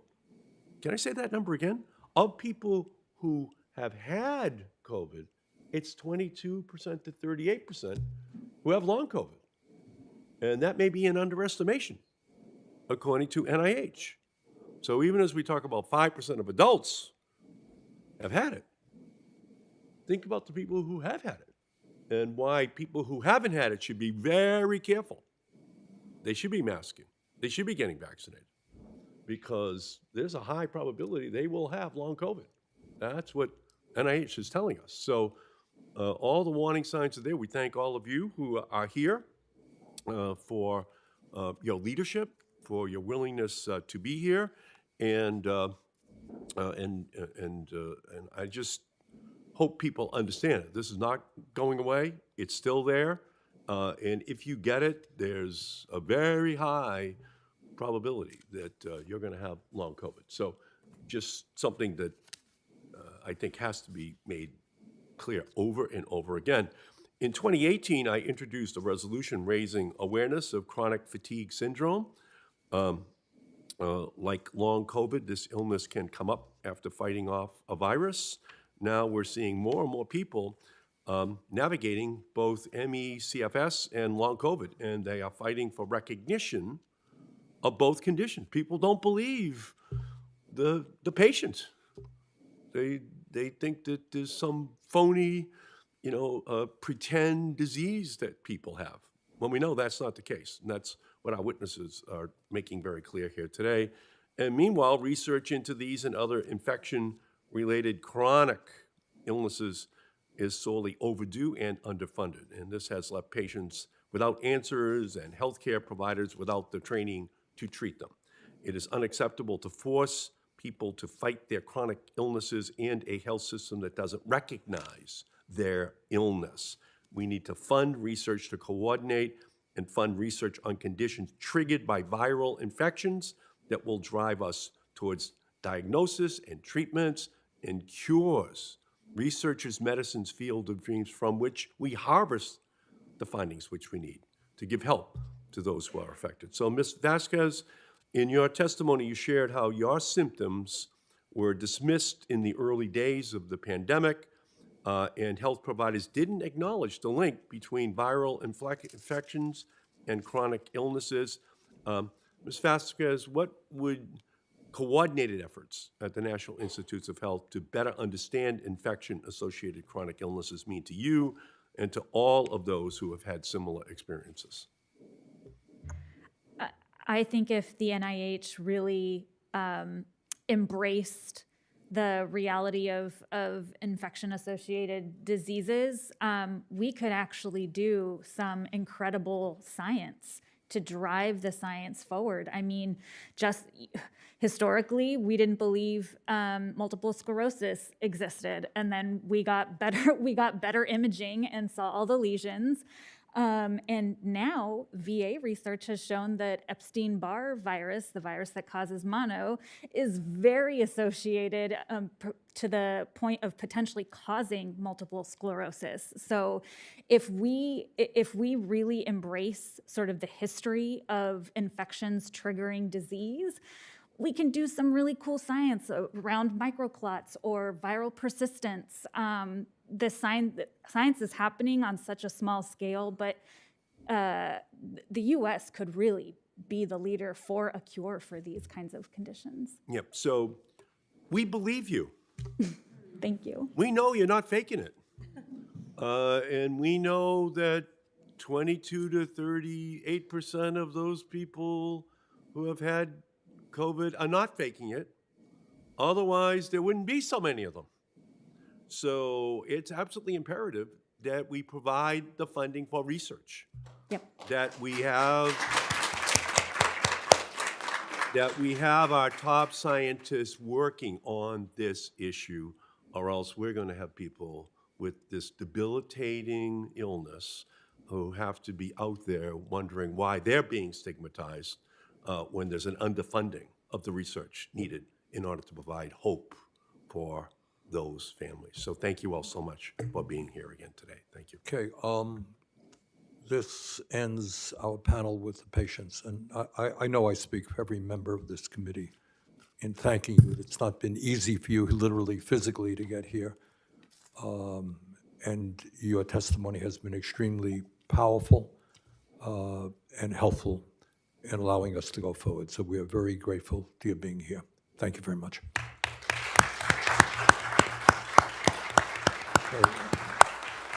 Okay. And now we're going to hear from our next panel.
We just heard an extraordinary panel of patients, and now we're going to hear a panel of experts, doctors and experts who are studying the issue and trying to help us come up with some solutions to this crisis. We have four very well-qualified panelists: Dr. Michelle Harkins, Dr. Ziad Al-Ali, Dr. Sharice Madlock Brown, Dr. Tiffany Walker. And we thank all of them very much for being with us. Our first witness is Dr. Harkins. He's a professor of medicine and division chief of pulmonary critical care and sleep medicine at the University of New Mexico. Dr. Harkins, thanks very much for being with us. Thank you. Good morning. Thank you, Chairman Sanders, Ranking Member Cassidy, and the distinguished members of this committee. My name is Michelle Harkins, and I am a pulmonary critical care physician from the University of New Mexico in Albuquerque. I'm honored to appear before you here today to talk about the impact long COVID is having on patients and to provide recommendations to this committee based on my work as a clinical researcher, a clinician, and an educator. I'm an ICU doc in a busy urban medical center and was in the trenches with the critically ill COVID-19 patients that were dying since the beginning of the pandemic. I was our lead investigator for many COVID clinical trials, including the NIH-funded platform networks. As the initial phases of the pandemic changed and we began to learn more about long COVID and the effects that COVID-19 was having on patients, UNM joined the NIH Recover Initiative to help understand this new disease. And we will participate in Recover clinical trials. I want to share a story about a mid-career primary care doc in rural New Mexico. After serving her community and treating patients for years, she herself became infected with COVID-19, and then months later, she presented with signs of long COVID, including fatigue, brain fog, and difficulty breathing during even short periods of exercise. 2 years later, these symptoms so impacted this patient that she eventually decided to leave her work, unable to maintain the mental recall needed to do her job in order to concentrate on her health. The NIH Recover Research Initiative is poised to systematically study risk factors that lead to long COVID and ultimately lead to treatments that are individualized to certain patient subsets. Thank you for this committee and all the work that you have done to fund this important initiative, but the research and clinical needs are still ongoing. In addition to research and clinical care, I have a passion for sharing emerging new knowledge with my peers and learning from them about the challenges they face in their own communities of practice. When the pandemic began, I worked closely with Project ECHO, leader of the ECHO model, an innovative method of creating virtual communities of practice to help accelerate peer-to-peer knowledge in a trusted community. We set up a virtual ECHO network to support the hundreds of healthcare providers across my state who are struggling to treat critically ill COVID-19 patients in their hospitals and clinics. And when the initial waves of the pandemic slowed, we then set up a parallel program for primary care providers to identify and help treat their long COVID patients, which was a HRSA-funded initiative. Through this program, Our team has helped train over 800 providers, mostly in New Mexico, but across the entire United States, on how to best identify patients and support them with long COVID. I believe the federal government and this committee in particular can help support patients with long COVID in several ways. Number one, need for continued investment in ongoing research. We need to continue the funding for the research of long COVID, and understanding this very complex disease and its underlying mechanisms will translate into treatments for patients. Clinical trials should reflect the demographics of our population. So improving access for rural participants and those disproportionately affected by the disease is key. Number two, making access to clinical care easier for patients. We need multidisciplinary clinics with teams of subspecialists and healthcare providers together to address the myriad of symptoms, complexes that these patients face. To make this vision possible, we need to address reimbursement for providers in a multidisciplinary long COVID clinic who are seeing the same patient, multiple providers for the same illness on the same day. Asking CMS to provide guidance on the billing codes, reimbursements for long COVID, and how this code can best be used in multidisciplinary care is needed. Three, we have to prevent the recurrence or occurrence of long COVID. Vaccines do reduce the risk of long COVID, and so reducing new acquisition and administration costs to give vaccines in rural clinics and other institutions would improve access to care. And supporting clinicians across the country to have access to the most up-to-date information in trusted communities of practice. So creating a national network of regional communities of practice that meets virtually and can then disseminate and share information involving new research findings and new treatment options to patients is key. This is telementoring for providers, but in theory, this model could be used to create regional long COVID clinics where the experts actually see the patients directly. Expanded investment in the development of a national network of telementoring would be a huge difference. This national network of local providers and regional and national experts, once created, would then be available to help respond to the next pandemic or health emergency when it arises. Thank you again for the opportunity to testify, and I'm happy to answer your questions. Thank you, Dr. Harkins. Our next witness will be Dr. Ziad Al-Ali, Assistant Professor of Medicine at the Washington University School of Medicine. Dr. Al-Ali, thanks for being with us. Well, Chairman Sanders and Ranking Member Dr. Cassidy and members of the Health Committee, thank you for the opportunity to testify today. I'm a physician scientist at Washington University in St. Louis. My team and I produced the first systematic characterization of long COVID, and so far the most widely cited research on long COVID. We've been at the forefront of long COVID research since the early days of the pandemic, when patients started telling us that they're not fully recovering from COVID-19. Now, long COVID represents the constellation of long-term health effects of COVID-19. It is a multi-system disorder that can affect nearly every organ system. It affects the brain, it affects the heart, it affects the endocrine system, it affects the immune system, it affects the GI system. Long COVID affects at least 20 million Americans. It affects people across the lifespan. We have kids with long COVID. We have people who are 100 years old with long COVID. It affects people across the lifespan and across demographic groups.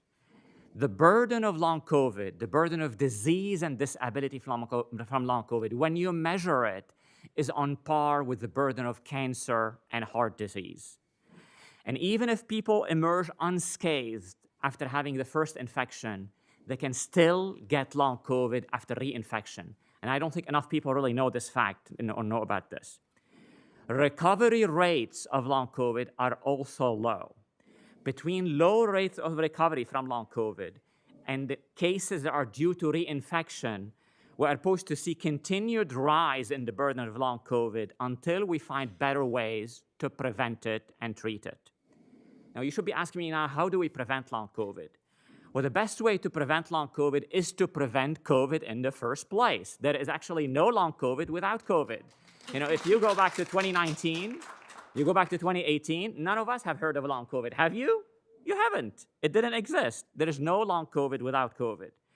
We need a sustainable, multi-pronged approach to prevent repeated infections that would be embraced by the public. This requires accelerating the development of oral intranasal vaccines that block infections. This is very, very, very important. Ventilation and air filtration systems are also very important. They can play a major role in reducing the risk of transmission of airborne pathogens.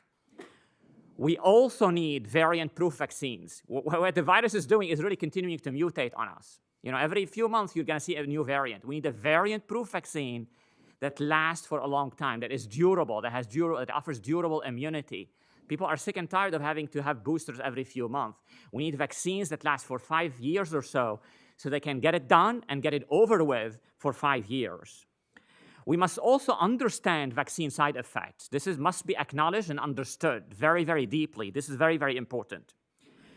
Now, you should be asking me also, like, how do we treat long COVID? You've heard it before. There are zero approved medication for the treatment of long COVID. So these people have nothing to really lean on for curative treatment, nothing, zero. Zero FDA-approved medications for the treatment of long COVID. This must change. We really need to change this. It's not beyond the might and the prowess of American medicine to solve this problem. It's absolutely not. We've solved much, much harder problems in the past. We just need to focus on this and solve it. We are the best nation on earth, and we can solve this. It's absolutely not beyond our prowess to address this. Now, people suffering from long COVID need treatment yesterday. You know, the ongoing and planned trials for long COVID are too slow and too small to offer definitive treatments. We've developed vaccines at rapid speed, at warp speed. You know what we're doing for long COVID? We're doing trials for long COVID at snail speed. This is what we're doing. We urgently need trials, large-scale trials, to test a broad array of repurposed drugs and development of new drugs to treat long COVID. We must also identify and address the barriers that are preventing the pharmaceutical industry from entering the trials, from doing trials on long COVID. You could be asking me now, like, is COVID unique in its ability to produce chronic illness and long COVID? The answer is people reported debilitating fatigue, cognitive decline, and Parkinson's disease after the Spanish flu, but we just swept it under the rug. The other viruses, including polio and Epstein-Barr virus, can also produce chronic disease. EBV can cause multiple sclerosis. Chronic fatigue syndrome, or ME/CFS, is also linked to a viral illness, a flu-like illness. It's a debilitating disease that affects 4.3 million people in the US. These patients have been marginalized and ignored for decades. So what do we learn from all of this? Well, we learn from all of this that acute infections, what I learned, the lesson number one from this whole pandemic, that acute infections can lead to chronic disease, that pandemics disable people. And this is not new. It happened after the Spanish flu, but we just ignored it. We just swept it under the rug. We call all of this broadly infection-associated chronic illnesses. This includes long COVID, and includes ME/CFS, and other basket of conditions that are, emanate from acute infections. And had we connected the dots between acute infections and chronic disease before the pandemic, we'd have been much, much better place to actually address the challenge of long COVID. We failed to connect those dots before the pandemic. Let's not do that same mistake again and be poised and ready to really, address the challenge of long COVID and also the next pandemic. So where do we go from here? The research effort of long COVID must match the urgency and the scale of the problem. This is my opinion, is really a must. And this is going to require a coordinated approach. And in my opinion, the US should consider the establishment within NIH of an institute to address infection-associated chronic illnesses. That includes long COVID and ME/CFS that have been ignored for a long time, and other infection-associated chronic illnesses. You have an historic opportunity to act. The lives of millions of people here and around the globe, now and in the future, depend on this. Thank you. Thank you. Our third witness is Dr. Sharice Madlock-Brown, Associate Professor of Health Informatics at the University of Iowa College of Nursing. Dr. Madlock-Brown, thanks very much for being with us. Chairman Sanders, Ranking Member Cassidy, and members of the committee, thank you for the opportunity to participate. Since 2021, I've been the co-lead for the National COVID Cohort Collaboratives, and it's N3C, their social determinant of health domain team. At N3C and through their recovery program, our observational research arm, I've worked with a diverse team of clinicians, patient representatives, epidemiologists, and students and EHR data related to them. Large-scale electronic health record networks have been essential in advancing our understanding of extensive patient health information and patient populations. This diversity is key to studying long COVID's impact across different groups. However, using data from these systems presents challenges like differences in utilization by subgroups and incomplete health records. These issues are partially addressed through privacy-preserving linkage between health systems and integrating billing data systems. These network efforts, such as N3C, are crucial in overcoming observational data limitations, such as the lack of standardization in these systems. Large networks have been instrumental in implementing harmonization pipelines and promoting data standardizations at a national level, thus enhancing the reliability and comparability of research findings on long COVID. Identifying patients with long COVID in electronic health record systems presents a challenge as the condition is severely underdiagnosed. Analysis of the long COVID code that came out in October of 2021 in the N3C system revealed demographic disparities in long COVID diagnosis, where patients who were female, white, non-Hispanic, and living in areas with low poverty and low unemployment were more likely to receive a diagnosis, which emphasized the need for greater accessibility to diagnosis and treatment. Researchers do have several options to identify patients with long COVID in these systems. For instance, at N3C, one team developed a machine learning model which showed high accuracy in classifying patients without a diagnosis. So the model was trained using data from patients who'd visit a long COVID clinic. At the same time, other observational studies focus on improving self-reporting of symptoms like brain fog and fatigue. Researchers using these electronic health record data warehouses have been pivotal in helping us understand both COVID-19 and long COVID, revealing key symptoms and risk factors. One review by Sudra has identified common symptoms, while others have really shown the variability in post-COVID conditions across different populations. To further characterize long COVID, one N3C team used computational modeling to classify patients into 6 distinct clusters with an emphasis on indicating cluster severity of condition. And another analyzed data from thousands of patients categorizing symptom co-occurrence into neurological, cardiopulmonary, gastrointestinal, and comorbid condition clusters, which can help us understand the trends in long COVID broadly. Infection-associated chronic illness is not new. There is a significant intersection in symptomology between long COVID and a spectrum of related chronic conditions, notably myalgic encephalomyelitis, chronic fatigue syndrome, or ME/CFS. Studies have shown that 50% of long COVID patients fit ME/CFS criteria. The emergence of long COVID has cast a spotlight on these conditions, underscoring the urgent need for more research into their shared characteristics and underlying mechanisms. There is a critical need for a moonshot initiative to tackle long COVID. The scarcity of clinical trials focusing on long COVID's underlying causes and treatments poses a barrier to progress. A call to actions by patients and researchers poses that the U.S. government leads this initiative with a significant annual investment like the Cancer Moonshot Program to inspire global action against this widespread health challenge. Key priorities for the Moonshot Initiative should be conducting clinical trials for behavioral and experimental medicine treatments. In tandem with clinical trials, several activities can support observational research systems like N3C to enhance our understanding of long COVID and bolster trial findings. Activities can include symptoms and phenotypes across the swath of infection-associated chronic conditions, improving diagnosis and treatment accessibility, and establishing clinical guidelines for consistent diagnosis.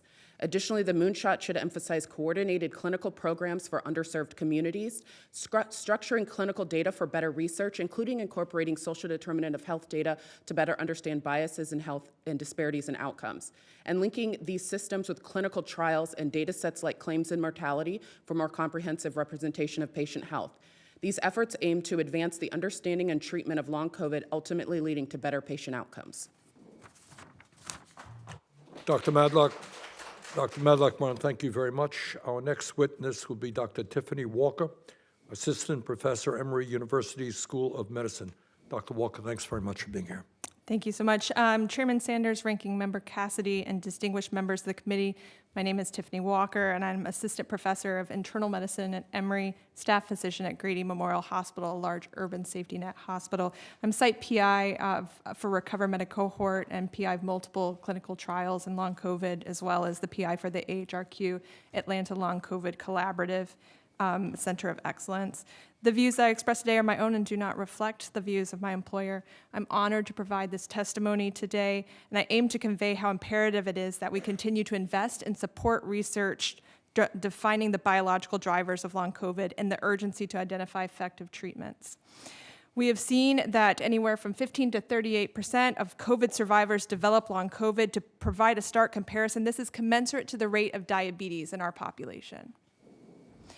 Long COVID can significantly impact patients' quality of life and function, and long haulers are more likely to be unemployed and work reduced hours, which has been addressed multiple times today, with recent CDC data supporting that over a quarter of long haulers suffer from significant activity limitations. Disease duration remains unknown. However, mounting evidence supports significant overlap with infection-associated chronic illnesses such as ME/CFS and dysautonomia. These are debilitating diseases that for many last lifelong. Economically disadvantaged populations have been disproportionately affected by long COVID, with African American and Hispanic Americans experiencing higher rates of long COVID and new onset diabetes and cardiovascular disease. Impaired health literacy in economically disadvantaged populations impacts recognition of symptoms and therefore access to care. Furthermore, lack of coordination in long COVID care is amplified in these underserved minority populations that have long-standing history of poor access to affordable quality health care. We absolutely see this in our Grady population. However, long COVID is not limited to this population. Although young, previously healthy adults have largely been spared from severe illness in the setting of acute COVID, it's important to highlight that long COVID can cause illness in anyone, and I think that we saw this today in our panel. Previously healthy patients who had mild acute COVID infections make up a significant portion of the patients we're seeing in our long COVID clinics. In fact, CDC data suggests that adults aged 30 to 60 may be at highest risk, impacting our working age adults and those of child-rearing ages. Congress investment in the Recover Initiative well positions researchers like myself to define the clinical scope of long COVID and characterize biological drivers of this disease. This is critical because a comprehensive understanding of the organ systems involved can guide clinical care. It can mitigate the unnecessary spending on extensive diagnostic workups, which is happening all the time. And defining these biological drivers helps us identify biomarkers that we can use to diagnose and monitor long COVID, which I know has been addressed already, as well as it helps facilitate identification of intervenable targets for drug development. So this is very important. We need to know what we're targeting. However, at this time, NHLBI anticipates concluding the cohort in May 2025. This decision does not account for the ongoing high COVID-19 case rate, protracted nature of long COVID symptoms, or concerning evidence of potentially immunodeficiency that warrants long-term monitoring in this population. Now is not the time to de-escalate funding for long COVID. Likewise, the Recover Initiative hosts well-designed clinical trials. However, current funding is largely siloed through the Recover mechanism, stifling opportunities for further innovation. Despite Recover's best effort, the trials are often launching sequentially because there are finite resources for one institution to run all high-profile clinical trials for the entire U.S. population. Trial funding needs to occur at a much greater scale and should not be limited to one consortium. Seasoned clinical trialists and long COVID experts providing care on the ground level should have input.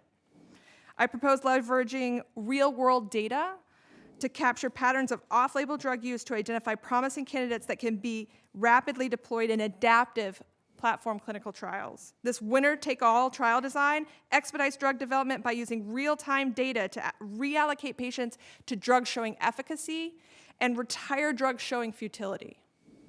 This results in reduced patients on placebo, reduced costs, reduced timelines. This model shows significant promise for sustainable infrastructure that can be rapidly scaled to identify treatments for future outbreaks of emergent infectious diseases, bolstering preparedness. So in summary, my recommendations are to expand Recover Initiative funding to support extension of the observational cohort, expand funding for long COVID adaptive platform repurposed drug trials independent of the recovery mechanism. And then in closing, I would like to extend my humble gratitude to Senator Kaine and colleagues for advocating for the AHRQ Long COVID Initiative. This is a 5-year effort that supports essential infrastructure to expand person-centered long COVID care across the U.S., and we feel strongly that this support will be paramount in improving care access and quality and will guide policy change in long COVID care delivery. Thank you so much. Thank you very much, Dr. Walker. First, I'm going to offer an apology. I've got an emergency leadership meeting in a while that I'm going to have to run out to, and I'll give the seat here over to Senator Baldwin.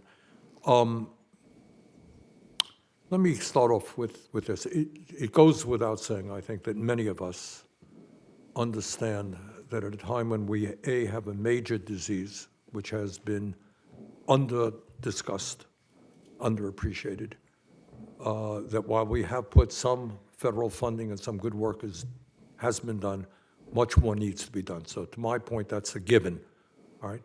But what I want to go beyond that and to ask all of you, starting with Dr. Harkins, is if I am an individual with long COVID, as people in this room are and people in another room are, the overflow room,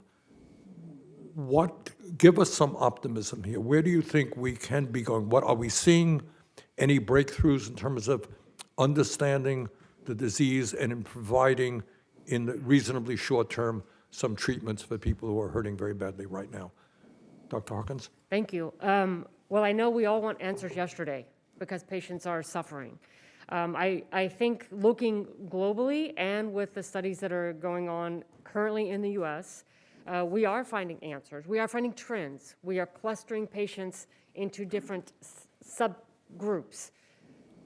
However, this is really complex, and as my colleagues have mentioned, it affects every organ system. All different cells are involved, and so trying to come up with a one-size-fits-all is not going to work. And so I think we're learning more about muscle dysfunction in the post-exertional malaise patients, for example. Now, what we do with that information, there's actual structural damage that occurs post-exercise. So what we do with that information now will be critical in, what can we do to address that and improve their symptoms at the time, and educating providers so that the patients are heard and felt like they have a partner in this.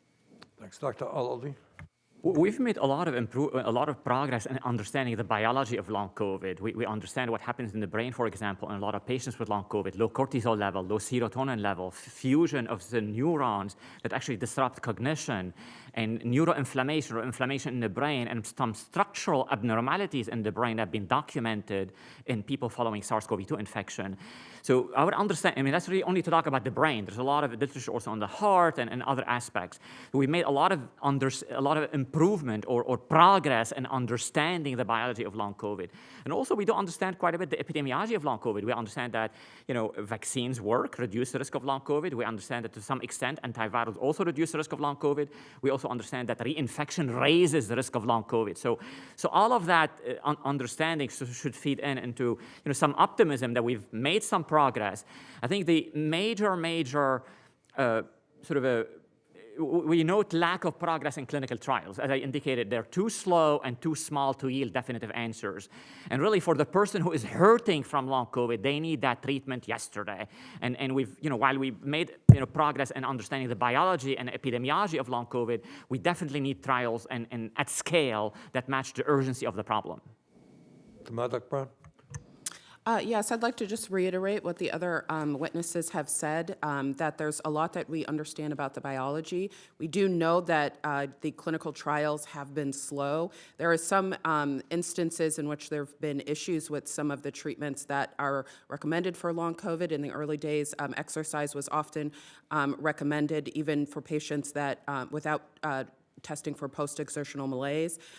So I think right now we're really in a phase where there are about, I think, 12 trials in the, that are registered in clinicaltrials.gov that are working on experimental medicines, and I think that we really need investment in this direction to really identify treatments that are working for patients. Dr. Walker?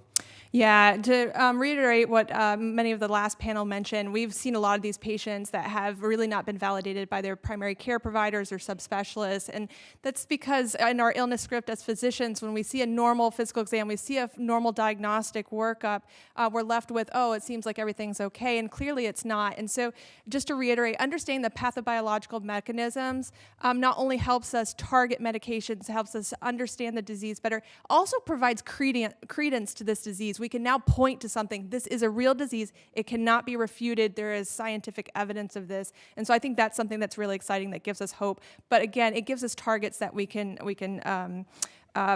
use in drug trials. Okay, I am assuming that my time is running out. I'm assuming that all of you believe that the federal government has got to play a much more active role with substantial sums of money for research, development, clinical trials, et cetera. Is that correct? Absolutely, yes. No doubt. All right.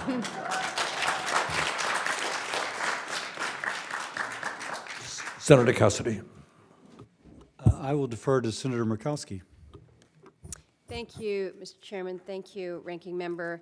Thank you all for your testimony here today. Dr. Harkins, I want to ask a question related to those who are struggling with long COVID in rural areas. As you know, my state is pretty rural. In addition to extraordinarily rural, we are also home to over half of our country's federally recognized tribes. We got about 80% of our communities that are not on a road system, so access to care is always a challenge. But you had raised that recent CDC data marks more than 5,000 deaths from long COVID, and while long COVID death rates varied by race and ethnicity, they were the highest among American Indians and Alaska Natives. So I'd ask if you are aware of any research efforts that have been focused specifically on American Indians, Alaska Native population. And I appreciate that it may be that the challenge has just been that access to that care, whether for diagnosis, for any level of ongoing care, may have challenged it. But if you can speak to any research efforts that you're aware of, and then what your recommendations for ensuring that just more of the marginalized population, specifically in our rural communities, receive the diagnosis and the follow-on treatment with regards to long COVID. Yes, thank you for your question. In New Mexico also, very rural state with a large population of Native American as well. We don't have a very specific trial or focus just on our American Indian, Native, and Native Alaskan population. And I think historically, maybe we have not done well with research on this population. I think building a better partnership with our indigenous tribes and other tribal communities to want to help and share and listen to their input as to what is needed for clinical trials and other things in their community. I think they have to drive miles and miles and miles to come to a center, or they can't drive at all, or they don't have money for gas. Exactly. There's also the distrust of the research system, and I think coming to them, going to their communities in a partnership, and maybe talking with them or getting the other folks to, at least listening and understanding what is needed and how can we encourage their participation. So let me ask about the opportunities through telehealth. You had highlighted HRSA's Telehealth Technology-Enabled Learning Program initiative to help train local providers to identify patients with long COVID and then to work with the coordination. In Alaska, clearly our community health centers are a critical component of our healthcare system. They really played a very key role in addressing the COVID pandemic. Can you share any examples of how Recover grantees can use technologies in perhaps newer, different ways to advance best practices, but really to allow for increased access to these clinical services, again, through partnerships, because the distances aren't going to get any closer. If you don't have roads, to your point, the ability to fly is cost prohibitive. So we're talking about ongoing access and other partnerships through perhaps telehealth and others in our community health centers. Sure. Through our Project ECHO program, we reach many providers and trying to educate them, but I think also we need to have access for patients to actually visit with physicians in a multidisciplinary COVID clinic. That's going to take a lot of other work to do, but I think having education, broadband technology also is an issue, getting that to the patient homes. But I think setting up regional centers where potentially the primary care provider that is in that community can be a partner in the learning loops, and then being able to understand the diagnosis and then take that to their patient. So I think that telehealth is really going to be the answer for educating the providers that can then bring the treatments and recommendations to their patients in their communities that are very rural, so that the provider is the treater and the patients don't have to come to the bigger academic center. Thank you, Mr. Chairman. Thank you. Senator Baldwin. Thank you, Mr. Chairman. I want to thank this panel of witnesses. I also want to thank the previous panel of witnesses for coming here, for telling your stories, and keeping this front and center. We have to do that. With 0 FDA-approved medications for people who are suffering from long COVID, we just know people are suffering, and we have to increase the sense of urgency. I want to ask a couple of specific questions. As several of our witnesses today have noticed, it's vital that we continue to support research into our long COVID to better understand, prevent, and treat the disease. Congress has previously allocated $1.15 billion to fund NIH research on long COVID through a multi-pronged research network. However, I know that NIH has received critical feedback regarding its approach to this research, including the fear that it may not deliver any meaningful treatments to people suffering from long COVID. So I want to ask a couple of you to describe any concerns you might have with the NIH Recover program and highlight the possible opportunities for oversight and accountability within this program so that the NIH can better respond to the needs of patients with long COVID. And I want to add just a little bit to, Dr. Harkins, you talked about one approach is to looking at clusters, since this is multi-system. On the other hand, Dr. Alali, you talked about an institute for a greater number of infection-associated chronic illnesses that are complex and multisystemic in nature. And so it's kind of like you're taking it apart, you're putting more together. I just want to hear a little bit more about where you would take that. So Dr. Harkins and Dr. Alali. Thank you. I think the Recover initiative is really trying to gather data and follow patients and really understand the disease. We want to be able to do treatments, and the treatment trials are taking a while to get going, yes. But the problem is one treatment isn't going to be available to fix everything, right? So all of these patients, we need to find out, well, what is driving the post-exertional malaise? What are the drivers for the respiratory and the cardiac complications? And then how can we devise research treatment plans for both of those?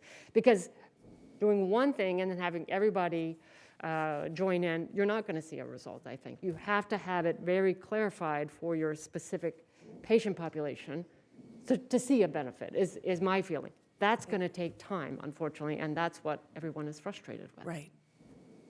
I think the major question that we need to really solve is like why acute infections that we've trivialized for centuries. For centuries, we trivialized acute infections. Why acute infections in some cases lead to chronic disease? I think this pandemic is telling us, it's giving us really clues that, SARS-CoV-2 infection in most people, they do just fine, but some people succumb to long COVID. And then we look back in the history books, it actually happened after the flu. It actually, look at the MECFS, it's also thought to be driven by a viral illness. So I think the solution here is to try to really more deeply understand why acute infections lead to chronic disease. This requires really a comprehensive approach to really understand the mechanisms of why viruses that actually produce acute infections lead to chronic disease, understand the epidemiology, and also dissect therapeutic pathways. This really requires an all-hands-on-deck situation and a really a broad, comprehensive approach, interdisciplinary approach that should be solved, in my view, in the form of a new institute to tackle this issue. This will not only help you address the issue of long COVID, will also help us solve the puzzle of MECFS and all other infection-associated chronic conditions that have been ignored for decades, and help us prepare for the next pandemic. So one certainty in life is that we're going to be hit with another pandemic. We just don't know if this is going to be 5 years from now, 10 years from now, or 30 years from now. And it is important that we learn the lessons from this virus today to really face the rough waters of future pandemics. We would be all in failure if our children face a future pandemic and get hit with another long virus, 2030 or something, and they don't know how to treat it. That would represent our collective failure. And we really, really need to understand this now. And I think this is really, the time is now to understand infection-associated chronic diseases. Thank you. I ran out of time for my question for Dr. Walker, but maybe I'll stick around and see if we can get another round. Senator Cassidy? Oh, thank you. Oh, my goodness. All right. So last year, we came together to provide $10 million in new funding for the Agency for Healthcare Research and Quality's patient-centered coordinated care for those living with long COVID, including new care models. I was proud to work with colleagues to continue this funding in our proposed Senate fiscal year 2024 bill. And I certainly want to work with our colleagues in the House to get this over the finish line. But Dr. Walker, can you talk about the importance of that AHRQ funding for long COVID and the gaps that would exist without it? Yeah, thank you so much for that question. Thank you so much for advocating for that funding. I think it will be really essential in being able to expand the care that we provide to long COVID patients. So just to give a context, it is a multisystemic, complex disease, and primary care physicians at this stage are unprepared to manage this novel disease. It's an extensive workup for these patients and labor intensive. So these patients, as you've already heard, are oftentimes passed back and forth between subspecialists because of this multisystemic nature. And I've heard of patients seeing 30 subspecialists before they make it to a long COVID clinic. Yeah, that's absolutely true. And so there these extensive diagnostic workups that come with this as well is burdensome for the patient, burdensome for the healthcare system, and long COVID clinics are equipped to see these patients. The problem with that is we're rare. Many of us are closing doors, so the clinics are dwindling. So having this support is really important, especially since we receive these referrals and we become pretty saturated in our clinics to be able to see these patients. So this initiative is a 5-year initiative that funds 9 long COVID centers of excellence across the U.S. So it has a demographically distributed population. And what we're able to do with it is really expand care. So we're able to hire additional staff, care coordination staff. So it's really a person-centered, coordinated care model. We're very interested in the patient voice and have patient advisory committees. We are engaging with the community and community allies. So we know what the community feels about long COVID, how we can increase community-based referrals, and that we're meeting the needs of the community. And it also includes a component where we have an iterative evaluation component again, with the patient voice, so that we can continue to improve these care models for long COVID and then hopefully guide policy. And then the last thing I'll mention is, because I mentioned the primary care physicians and just a lack of understanding of long COVID, there's a very robust plan in place to provide peer education through ECHO, through primary care roadshows, through webinars, and multiple education series. So we're hoping to eventually decentralize the care of long COVID in the long run. Again, if 20 million individuals in the U.S. have long COVID, they can't be cared for in only these long COVID centers. Yeah. All right, Chairman, thank you so much. Let me, again, if you hear frustration, it's my voice. It's again because one of my very closest loved one has been incapacitated for 2 years. We're one of those families where our loved one has seen 30 doctors. And if you can find, there are not many long COVID clinics around. But let me add my frustration with NIH. As Senator Baldwin pointed out, we gave them over $1 billion December of 2020. They've been focused on, as I call it, forming committees and praying about it. But they're focused on risk factors and causes as opposed to diagnosis and treatment. I really, for Senator Sanders' team, I think we should have NIH come in and I'm not pointing, I am pointing a finger, but it's their processes. They're not streamlined. I think you give somebody $1 billion, we could have some studies done on diagnosis and treatment. And I would suggest that this committee is, maybe giving this type of money more to BARDA, which seems to be more streamlined, more focused on working with the private sector. We keep repeating these same mistakes. We can't take 2 years just to get geared up. So I hope we come back with NIH. We talked about funding BARDA somehow, some way. At its core, long COVID is a vascular disease. It's about immune dysfunction. It's almost like an autoimmune reaction gone crazy, and the spike protein's the pathogen. We know that. And from the doctors on the cutting edge in the private sector, they're getting cytokine panels and coagulation workups, plasminogen activation inhibitors, fibrin monomer dimers. There's microclots going on, too small for us to see on the typical scans that we would use. So those are the types of things I wish we were studying to say, well, here's normal, here's what's happening in COVID patients, those types of things. Dr. Al-Ali, are you doing any of those types of blood work, these cytokine panels, that type of thing? Not in my lab, but I definitely endorse the idea that we need to find treatments as soon as possible. That's really very important. The research enterprise should be oriented to address the problems that people care about most, which is really treatment. Definitely agree.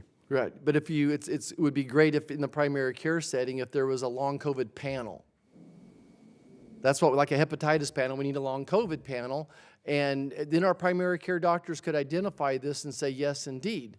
And then maybe based upon that, we decide if we're going to use some off-label drugs like Plaquenil, or maybe we're using acyclovir because we've stirred up the Epstein-Barr virus, that type of thing as well. Does anybody in the panel have any experience using off-label drugs to treat this with some success? Plaquenil is what comes to mind to me. Dr. Walker, you're kind of shaking your head, yes? Yeah, I mean, there's some evidence for medications like low-dose naltrexone that have already been used in the ME/CFS population. There's some observational data out of Stanford using this medication. Doesn't work for everybody, but is very beneficial for some. And I think that we need to focus not only on curative treatments, because of course that makes sense, but as you heard the panel say today, we just need medications that will cause some relief of symptoms as we're trying to learn more about this disease and find treatments for it. Okay. Dr. Al-Ali, are you using any medicines off-label with success? I would endorse publicly, but again, the way we know about what works and what doesn't is to do trials. Yeah. I mean, that's really how we know systematically what works and what doesn't, right? Anecdotally, there are a lot of things that people say that these things might work, but I think we need to accelerate trials so we actually find out what works and what doesn't. So I'm all for the longitudinal studies, and of course, those take years as opposed to days. I think that we could even start with just some retrospective studies in the machine learning to say, okay, what patients have been given Plaquenil, what patients have been given acyclovir, which one is it, Neurontin? Low-dose naltrexone. Naltrexone as well, some of those, just to see. And yes, I'm all for the longitudinals, but desperate times call for desperate measures, and doctors can't be persecuted I use off-label medicines every day, but it seems like if you use off-label medicines in COVID, you're going to go to COVID hell and be censored. So I don't get what the double standard is all about. No, Senator, we're on the same page. We actually believe very firmly in the value of observational research to really inform a lot of our policy discussions. But at the same time, we also need to really accelerate the conduct of trials so we actually definitively know what works and what doesn't. And those are complementary approaches. And we definitely, most of my lab really runs on observational research, and I definitely endorse the idea that observational research can teach us a lot. And as a matter of fact, it has taught us a lot about COVID and long COVID in the past 4 years. Most of what we know is from that line of research. So we're on the same page. Thank you. Mr. Chairman, I yield back. Thank you. Thank you. First, thank you all for... Hang on, I haven't gone yet. Oh, good. I'll let you wrap it up. No, I would never think such a thing. Wouldn't even consider it without checking to the co-chair. Thank you all for coming. Know how busy you are and how seriously you take this. You've been, you really brought to light a number of different facets that haven't really been considered. I want to ask each of you, and we'll start with you, Dr. Al-Ali, do you think there's potential of directing artificial intelligence? I mean, we've heard so many different novel cases, sets of symptoms in different circumstances in all the different variables that go into the biotics of the gut, and we've all been hearing about. Do you think AI is a potential in diagnosis, being able to get a faster solution to diagnosis, but then also in terms of getting to some appropriate medications? Absolutely, yes. So AI can teach us a lot about the biology of long COVID, why the virus with its current structure and its evolving structure can actually lead to chronic damage. Definitely leveraging technologies like AI to solve this problem is really important. Can also help us identify therapeutic pathways and can really also sift through the trillions of data bits that are available to us in the US to help us identify patterns and potentially also treatments that work. So leveraging, this is an all hands on deck situation, leveraging technologies like AI and actually the might of people who really do very well in very advanced AI to help us solve long COVID is going to be very, very important, definitely. Anybody want to add something to that? Yes, I'd just like to add that AI systems like OpenAI that we see right now, those are really successful because of the fact that we put everything on the internet, all of our business, all the time. And so the problem with EHR systems is we don't have all this data structured. We don't all have it available in one place. If I'm looking at patients in my system, I don't necessarily know every single health center they've been to. I don't know when they picked up their prescriptions. I don't know all of this information. And so in order for observational systems to be able to leverage AI for this, we need a better investment in the data and information that is available, how it's centralized, how you're able to track and get a comprehensive picture for patients. Absolutely. Anyone else? I totally agree. I mean, our systems don't talk to each other, so we don't have all of the basic information of what patients have tried, et cetera. So AI has its limitations in that way, but I think that could identify potentially agents that many patients are using and then take that forward for trials. Right. I think there's the great possibility. Dr. Walker, do you want to add anything to that? Yeah, and this is somewhat adjacent to that discussion, but similarly, FDA and NCATS already support a platform that allows capture of repurposed drug data of what people are using off-label and physicians, and we can sort through this data to find medications that might be helpful to be then deployed in randomized clinical trials, and so not specifically AI, but similar use of this existing real-world data. Yeah. I think it does come back to what Dr. Matlock Brown said in terms of N3C.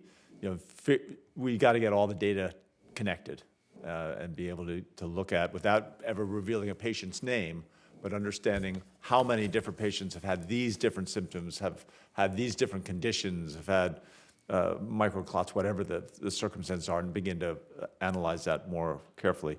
Again, I'll start with Dr. Al-Ali.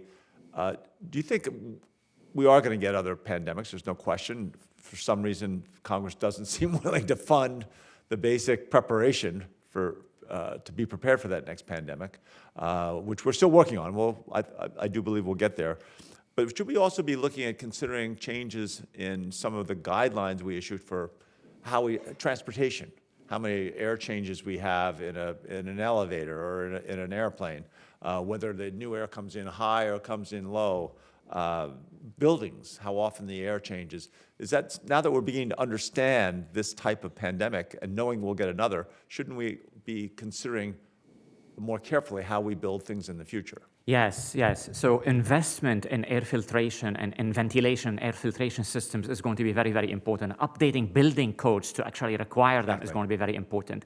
Let me give you an example. We actually, earthquake-proof buildings for earthquakes that happen once every 50 years or 100 years. We invest millions of dollars in making buildings earthquake-proof or seismically proof, right? Why can't we do the same thing to really make sure that our buildings are proof against natural hazards like airborne pathogens, right? So this is very, very important. One of the lessons that we learned from this pandemic is that pathogens could be transmitted in the air like SARS-CoV-2 or airborne pathogens. And the one way to protect or to reduce the chance of transmission and infection is to clean the air in indoor buildings. And one of the pathways to do that is investment and updating building codes to require better ventilation and air filtration systems.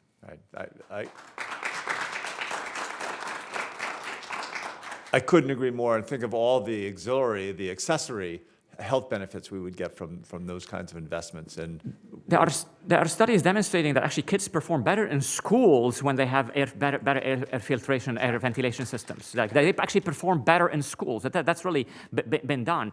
And again, we do the same thing for earthquakes. And then in some instances, earthquakes don't much less benefit. I absolutely, absolutely. I see all four of you nodding your head, so I think we can say we have a consensus here in that. I'm out of time, but I'll come back since I'm now sitting in for the chair. I get to decide whether we keep you for a few minutes longer. I promise to put it to use. Senator Cassidy. You give a man a microphone and all of a sudden you can't control him. Hey, thank you all. Thank you for what you're doing and for all of your physician colleagues and researcher colleagues whom you represent, and I really appreciate that. My questions, I've got a bunch of them. First, I just want to make the point that there's been a lot of effort here, a lot of discussion about the NIH to do more, to hopefully develop these therapeutics as rapidly as possible. I will point out something which is counterproductive, and which has been shown to be counterproductive, which is the most frustrating thing, which is the administration is pushing that if there are cures with NIH money, that the federal government can march in and dictate whether or not the intellectual property is taken if they don't like the price. That has been shown in the past to inhibit investment by the private sector. And it's very populist. It probably does well on a campaign trail. It's going to be bad for this. And I'm just going to make that point because we've made it before, but maybe this is the time that will actually mean something to people, to actually promote development as opposed to promote a populist appeal. Next, Dr. Harkin. A lot of conversation. Dr. Walker mentioned Project ECHO 2. You're from the hometown of Project ECHO. How effective has ECHO been in terms of transmitting this? What is the uptake among primary care providers logging on to hear from you or Dr. Walker or whomever as to how to better manage these patients? Thank you for the question. We have over 100 participants in this particular post-COVID primary care ECHO program that we're running. Now, participants are sites or participants are individual physicians? Individual participants, and the majority are practitioners. So 100 different doctors? 800. 800, I'm sorry, I missed. Yes, 800. And so what we're seeking are case presentations from these patients, from the providers, but they were uncomfortable or not knowing how to diagnose long COVID. Is it long COVID? So we have done case-based presentations. I get that, but I have limited time. Okay, so we have efficacy data where they feel more comfortable. We are doing polls. They can actually answer the questions. Now, yes, this meets a long COVID diagnosis. Yes, this would be the next step to do. And as Dr. Walker, you had said you need to decentralize the management of this. Are you finding these road shows and these ECHO programs decentralizing the management yet? These are just being launched now as AHRQ is just funded. I don't expect that it will be decentralized soon. This is a 5-year endeavor, and I expect that we'll need to have that full 5 years, if not longer. It's a very complex disease, but during these 5 years, there'll be a very intensive capacity building effort amongst primary care physicians within our regions. Sounds great. Dr. Ali, let me just ask you, because it begs to be answered. We do know some of the I've been sitting up here reading my PubMed. So we do know that there's different pathological mechanisms by which it is theorized COVID would do this. In some cases, it's immunologic dysregulation. Other places, it's gut dysbiosis. In other cases, it's thrombi. But there are specific treatments for each of those. For example, one of our witnesses said that her daughter had been given a colonoscopy, put on probiotics, which could be irritable bowel syndrome superimposed, but nonetheless it worked. So I guess I'm a little bit, and I know there's an answer for this. I presume the approach is, wait a second, here we have studies showing that thrombi are probably involved. And here, to the degree we can separate those two, it seems to be immunologic dysregulation. And here's something else. And it seemed like there could be a therapeutic intervention, even if not in a clinical trial, aimed on each of those. Is that being done? And if so, what are the successes of this kind of personalized approach? This is what gives me hope, is that our understanding of the mechanisms of long COVID has actually improved over time. And we know that there's, gut dysbiosis, we know that there are Okay, let me micro- stop you, though, because again, I got limited time, and he's now the chairman. But we've had some of this information for a couple of years now. And that's time enough for people like, for example, the GI doc who ended up giving the patient the probiotics and making a positive improvement. So to what degree has this information that we've had for 2 years been translated by clinicians into different approaches, even if it's empiric? Very, very poorly. I think the broader sort of provider community don't really have a very... Okay, then go back to the long COVID treatment centers, because we funded 8 or 9 of those. How are those doing implementing this information? So those are currently treating people symptomatically, and some of them may be trying, maybe trying different treatments according to different mechanisms. But I think really the core issue here is that the only solid way we know treatment works is by doing RCTs or randomized controlled trials. Oh, I get that totally. On the other hand, I think it was maybe you, Dr. Matlack-Brown, who said we could have the real world experience. Sometimes a RCT is stimulated by, hey, look at this. In this subset of patients, this really seemed to work. Now let's check it. It isn't random by which you come up with a random control And I think a lot of that anecdotal evidence and also the basic and mechanistic evidence is informing the development of clinical trials. I think the point, though, is that the number of trials that are now currently planned or ongoing is too small and too slow and to really yield definitive answers in the time that we need them to. Dr. Harkin, back to you. I've read, sitting here reading, and apparently physiotherapy in some cases helps people with pulmonary disease because it strengthens the diaphragmatic muscle and they can breathe better. But we heard, in some cases, exercise actually exacerbates the underlying symptomatology. How do you, as a pulmonologist, figure that out? Or is that empiric too? Well, you have to have a conversation with your patient, and you have to really understand what their limitations are. There are several studies that show that pulmonary rehab do actually help patients, certain select patients with long COVID, with better outcomes. I think it has to be individualized and multidisciplinary. You have people that help you breathe better. You have people that can help you do a little bit of activity, whether it's resistive or et cetera, depending on what you can do at baseline. You can't just have a one prescription fits all patients with long so how COVID. do you differentiate that is my question. Now, how do you come up with a person for whom gentle exercise will gradually strengthen and gentle exercise will otherwise further exhaust? Well, that is the difficult part, but it's really in trying to get a history from my patient. What can they physically do day to day?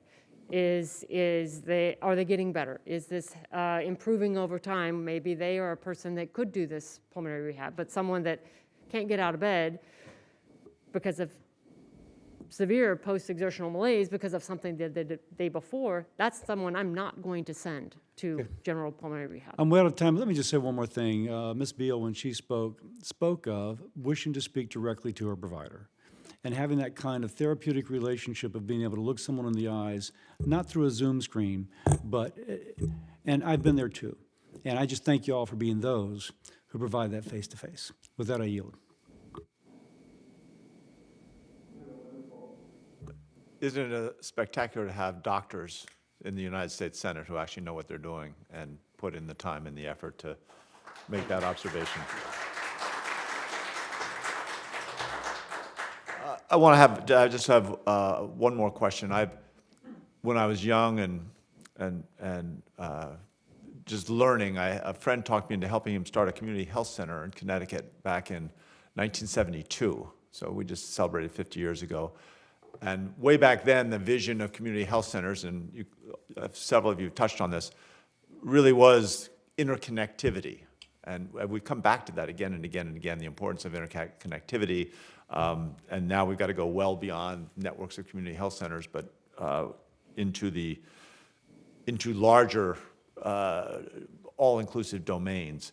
And I want to talk a little bit about the research and the interconnectivity. Dr. Walker, the University of Colorado, like Emory, is one of the 9 centers doing this research on long COVID, the award grant funding. How do you think it's best going to pull all that information together between the 9 different, we say foci, the focuses, the 9 different campuses? Yeah, we actually had our kickoff meeting yesterday, and it's going on today as well. And so it was very interesting to hear the approaches everybody's taking. I think what was tasked to us in the grant announcement was a pretty clear delineation of what was needed for long COVID care, and we all agreed with it. So our approaches are actually quite harmonized. There's a fair amount of unity in how we're going to approach multidisciplinary care, addressing health disparities, how we're going to ensure that we're including the patient voice and community engagement. And so I think that these meetings will really be able to harmonize that. We want to collect similar information for our programmatic evaluation so that we are able to ensure that we're improving the quality of care in a way, again, that's harmonized so that we can lead policy change on healthcare for long COVID. Right. Does anybody else want to add anything to that in terms of how we take these efforts around research that are regional and coalesce them? I think this really needs a quarterback. You really cannot play a game and play it well without a quarterback. And this is when we talk about an institute that sort of can bind or sort of integrate all of this together to really help us move the ball forward. This is what it is about. You can have a lot of things going on, but unless you have really a coordinated approach, you're unlikely to move the ball really fast and really forward. All right. Dr. Harkins, Dr. Mathick-Brown. I would just say that there needs to be more sort of, I think, engagement of the kind of boots on the ground research that you talked about in your initial testimony, of the people doing a lot of the work being able to direct the research more. I think better engagement also with patient advocates, many of whom are scientifically trained, and so they're bringing both of those knowledge bases. I'm thinking of the patient-led research collaborative, and I think also maybe having, and then also maybe having some meetings a few times a year where those of us who are working on the different arms are actually getting together and talk. This is the first time I'm talking to the other 3 panelists, and so I think we need to be more kind of aware of what we're doing and figuring the direction out together. I agree. It has to be bi-directional. We have to learn from our patients, our communities, and also the providers in a variety of research settings and clinical settings. But I think moving forward, having more open engagement and data transfer and being very transparent with the public as well as with the researchers as to what's going on and how can we move forward. Right. I think you all demonstrated that. I mean, we're going to make progress on this by taking your individual curiosity and all your co-workers on this, and then careful observation, and then figuring out how to take that and assimilate it from different groups. Again, I can't tell you how impressed I am that every one of you are talking about the importance of talking to patients and then just getting more and more patient-based in terms of determining what the reality is, but then also what the next step should be. So we're a little over time, so I'm going to cut it off here. I would stay here, I should take you all out and buy you lunch if they didn't have me going to another meeting. But really appreciate, cannot overemphasize how much I respect your service and your willingness in such a complex, difficult, challenging circumstance where people's lives are on the line. You're on that line. You're out on the front line doing the hard work. So we get to speak on behalf of the country, I think, to a certain extent. On behalf of the United States, we thank you. You got anything else?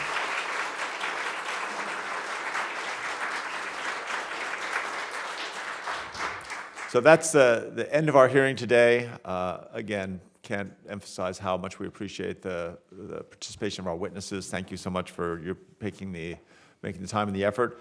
Any senators who wish to ask additional questions will have questions for the record. They'll be due in 10 business days. Those questions due February 1st at 5 o'clock.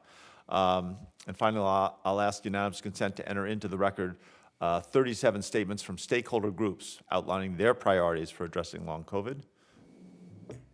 Motion, aye, yes. Yeah, a claim, I guess we call that. Anyway, this committee stands adjourned. Thank you, Mr. Chair. Thank you. Good chair.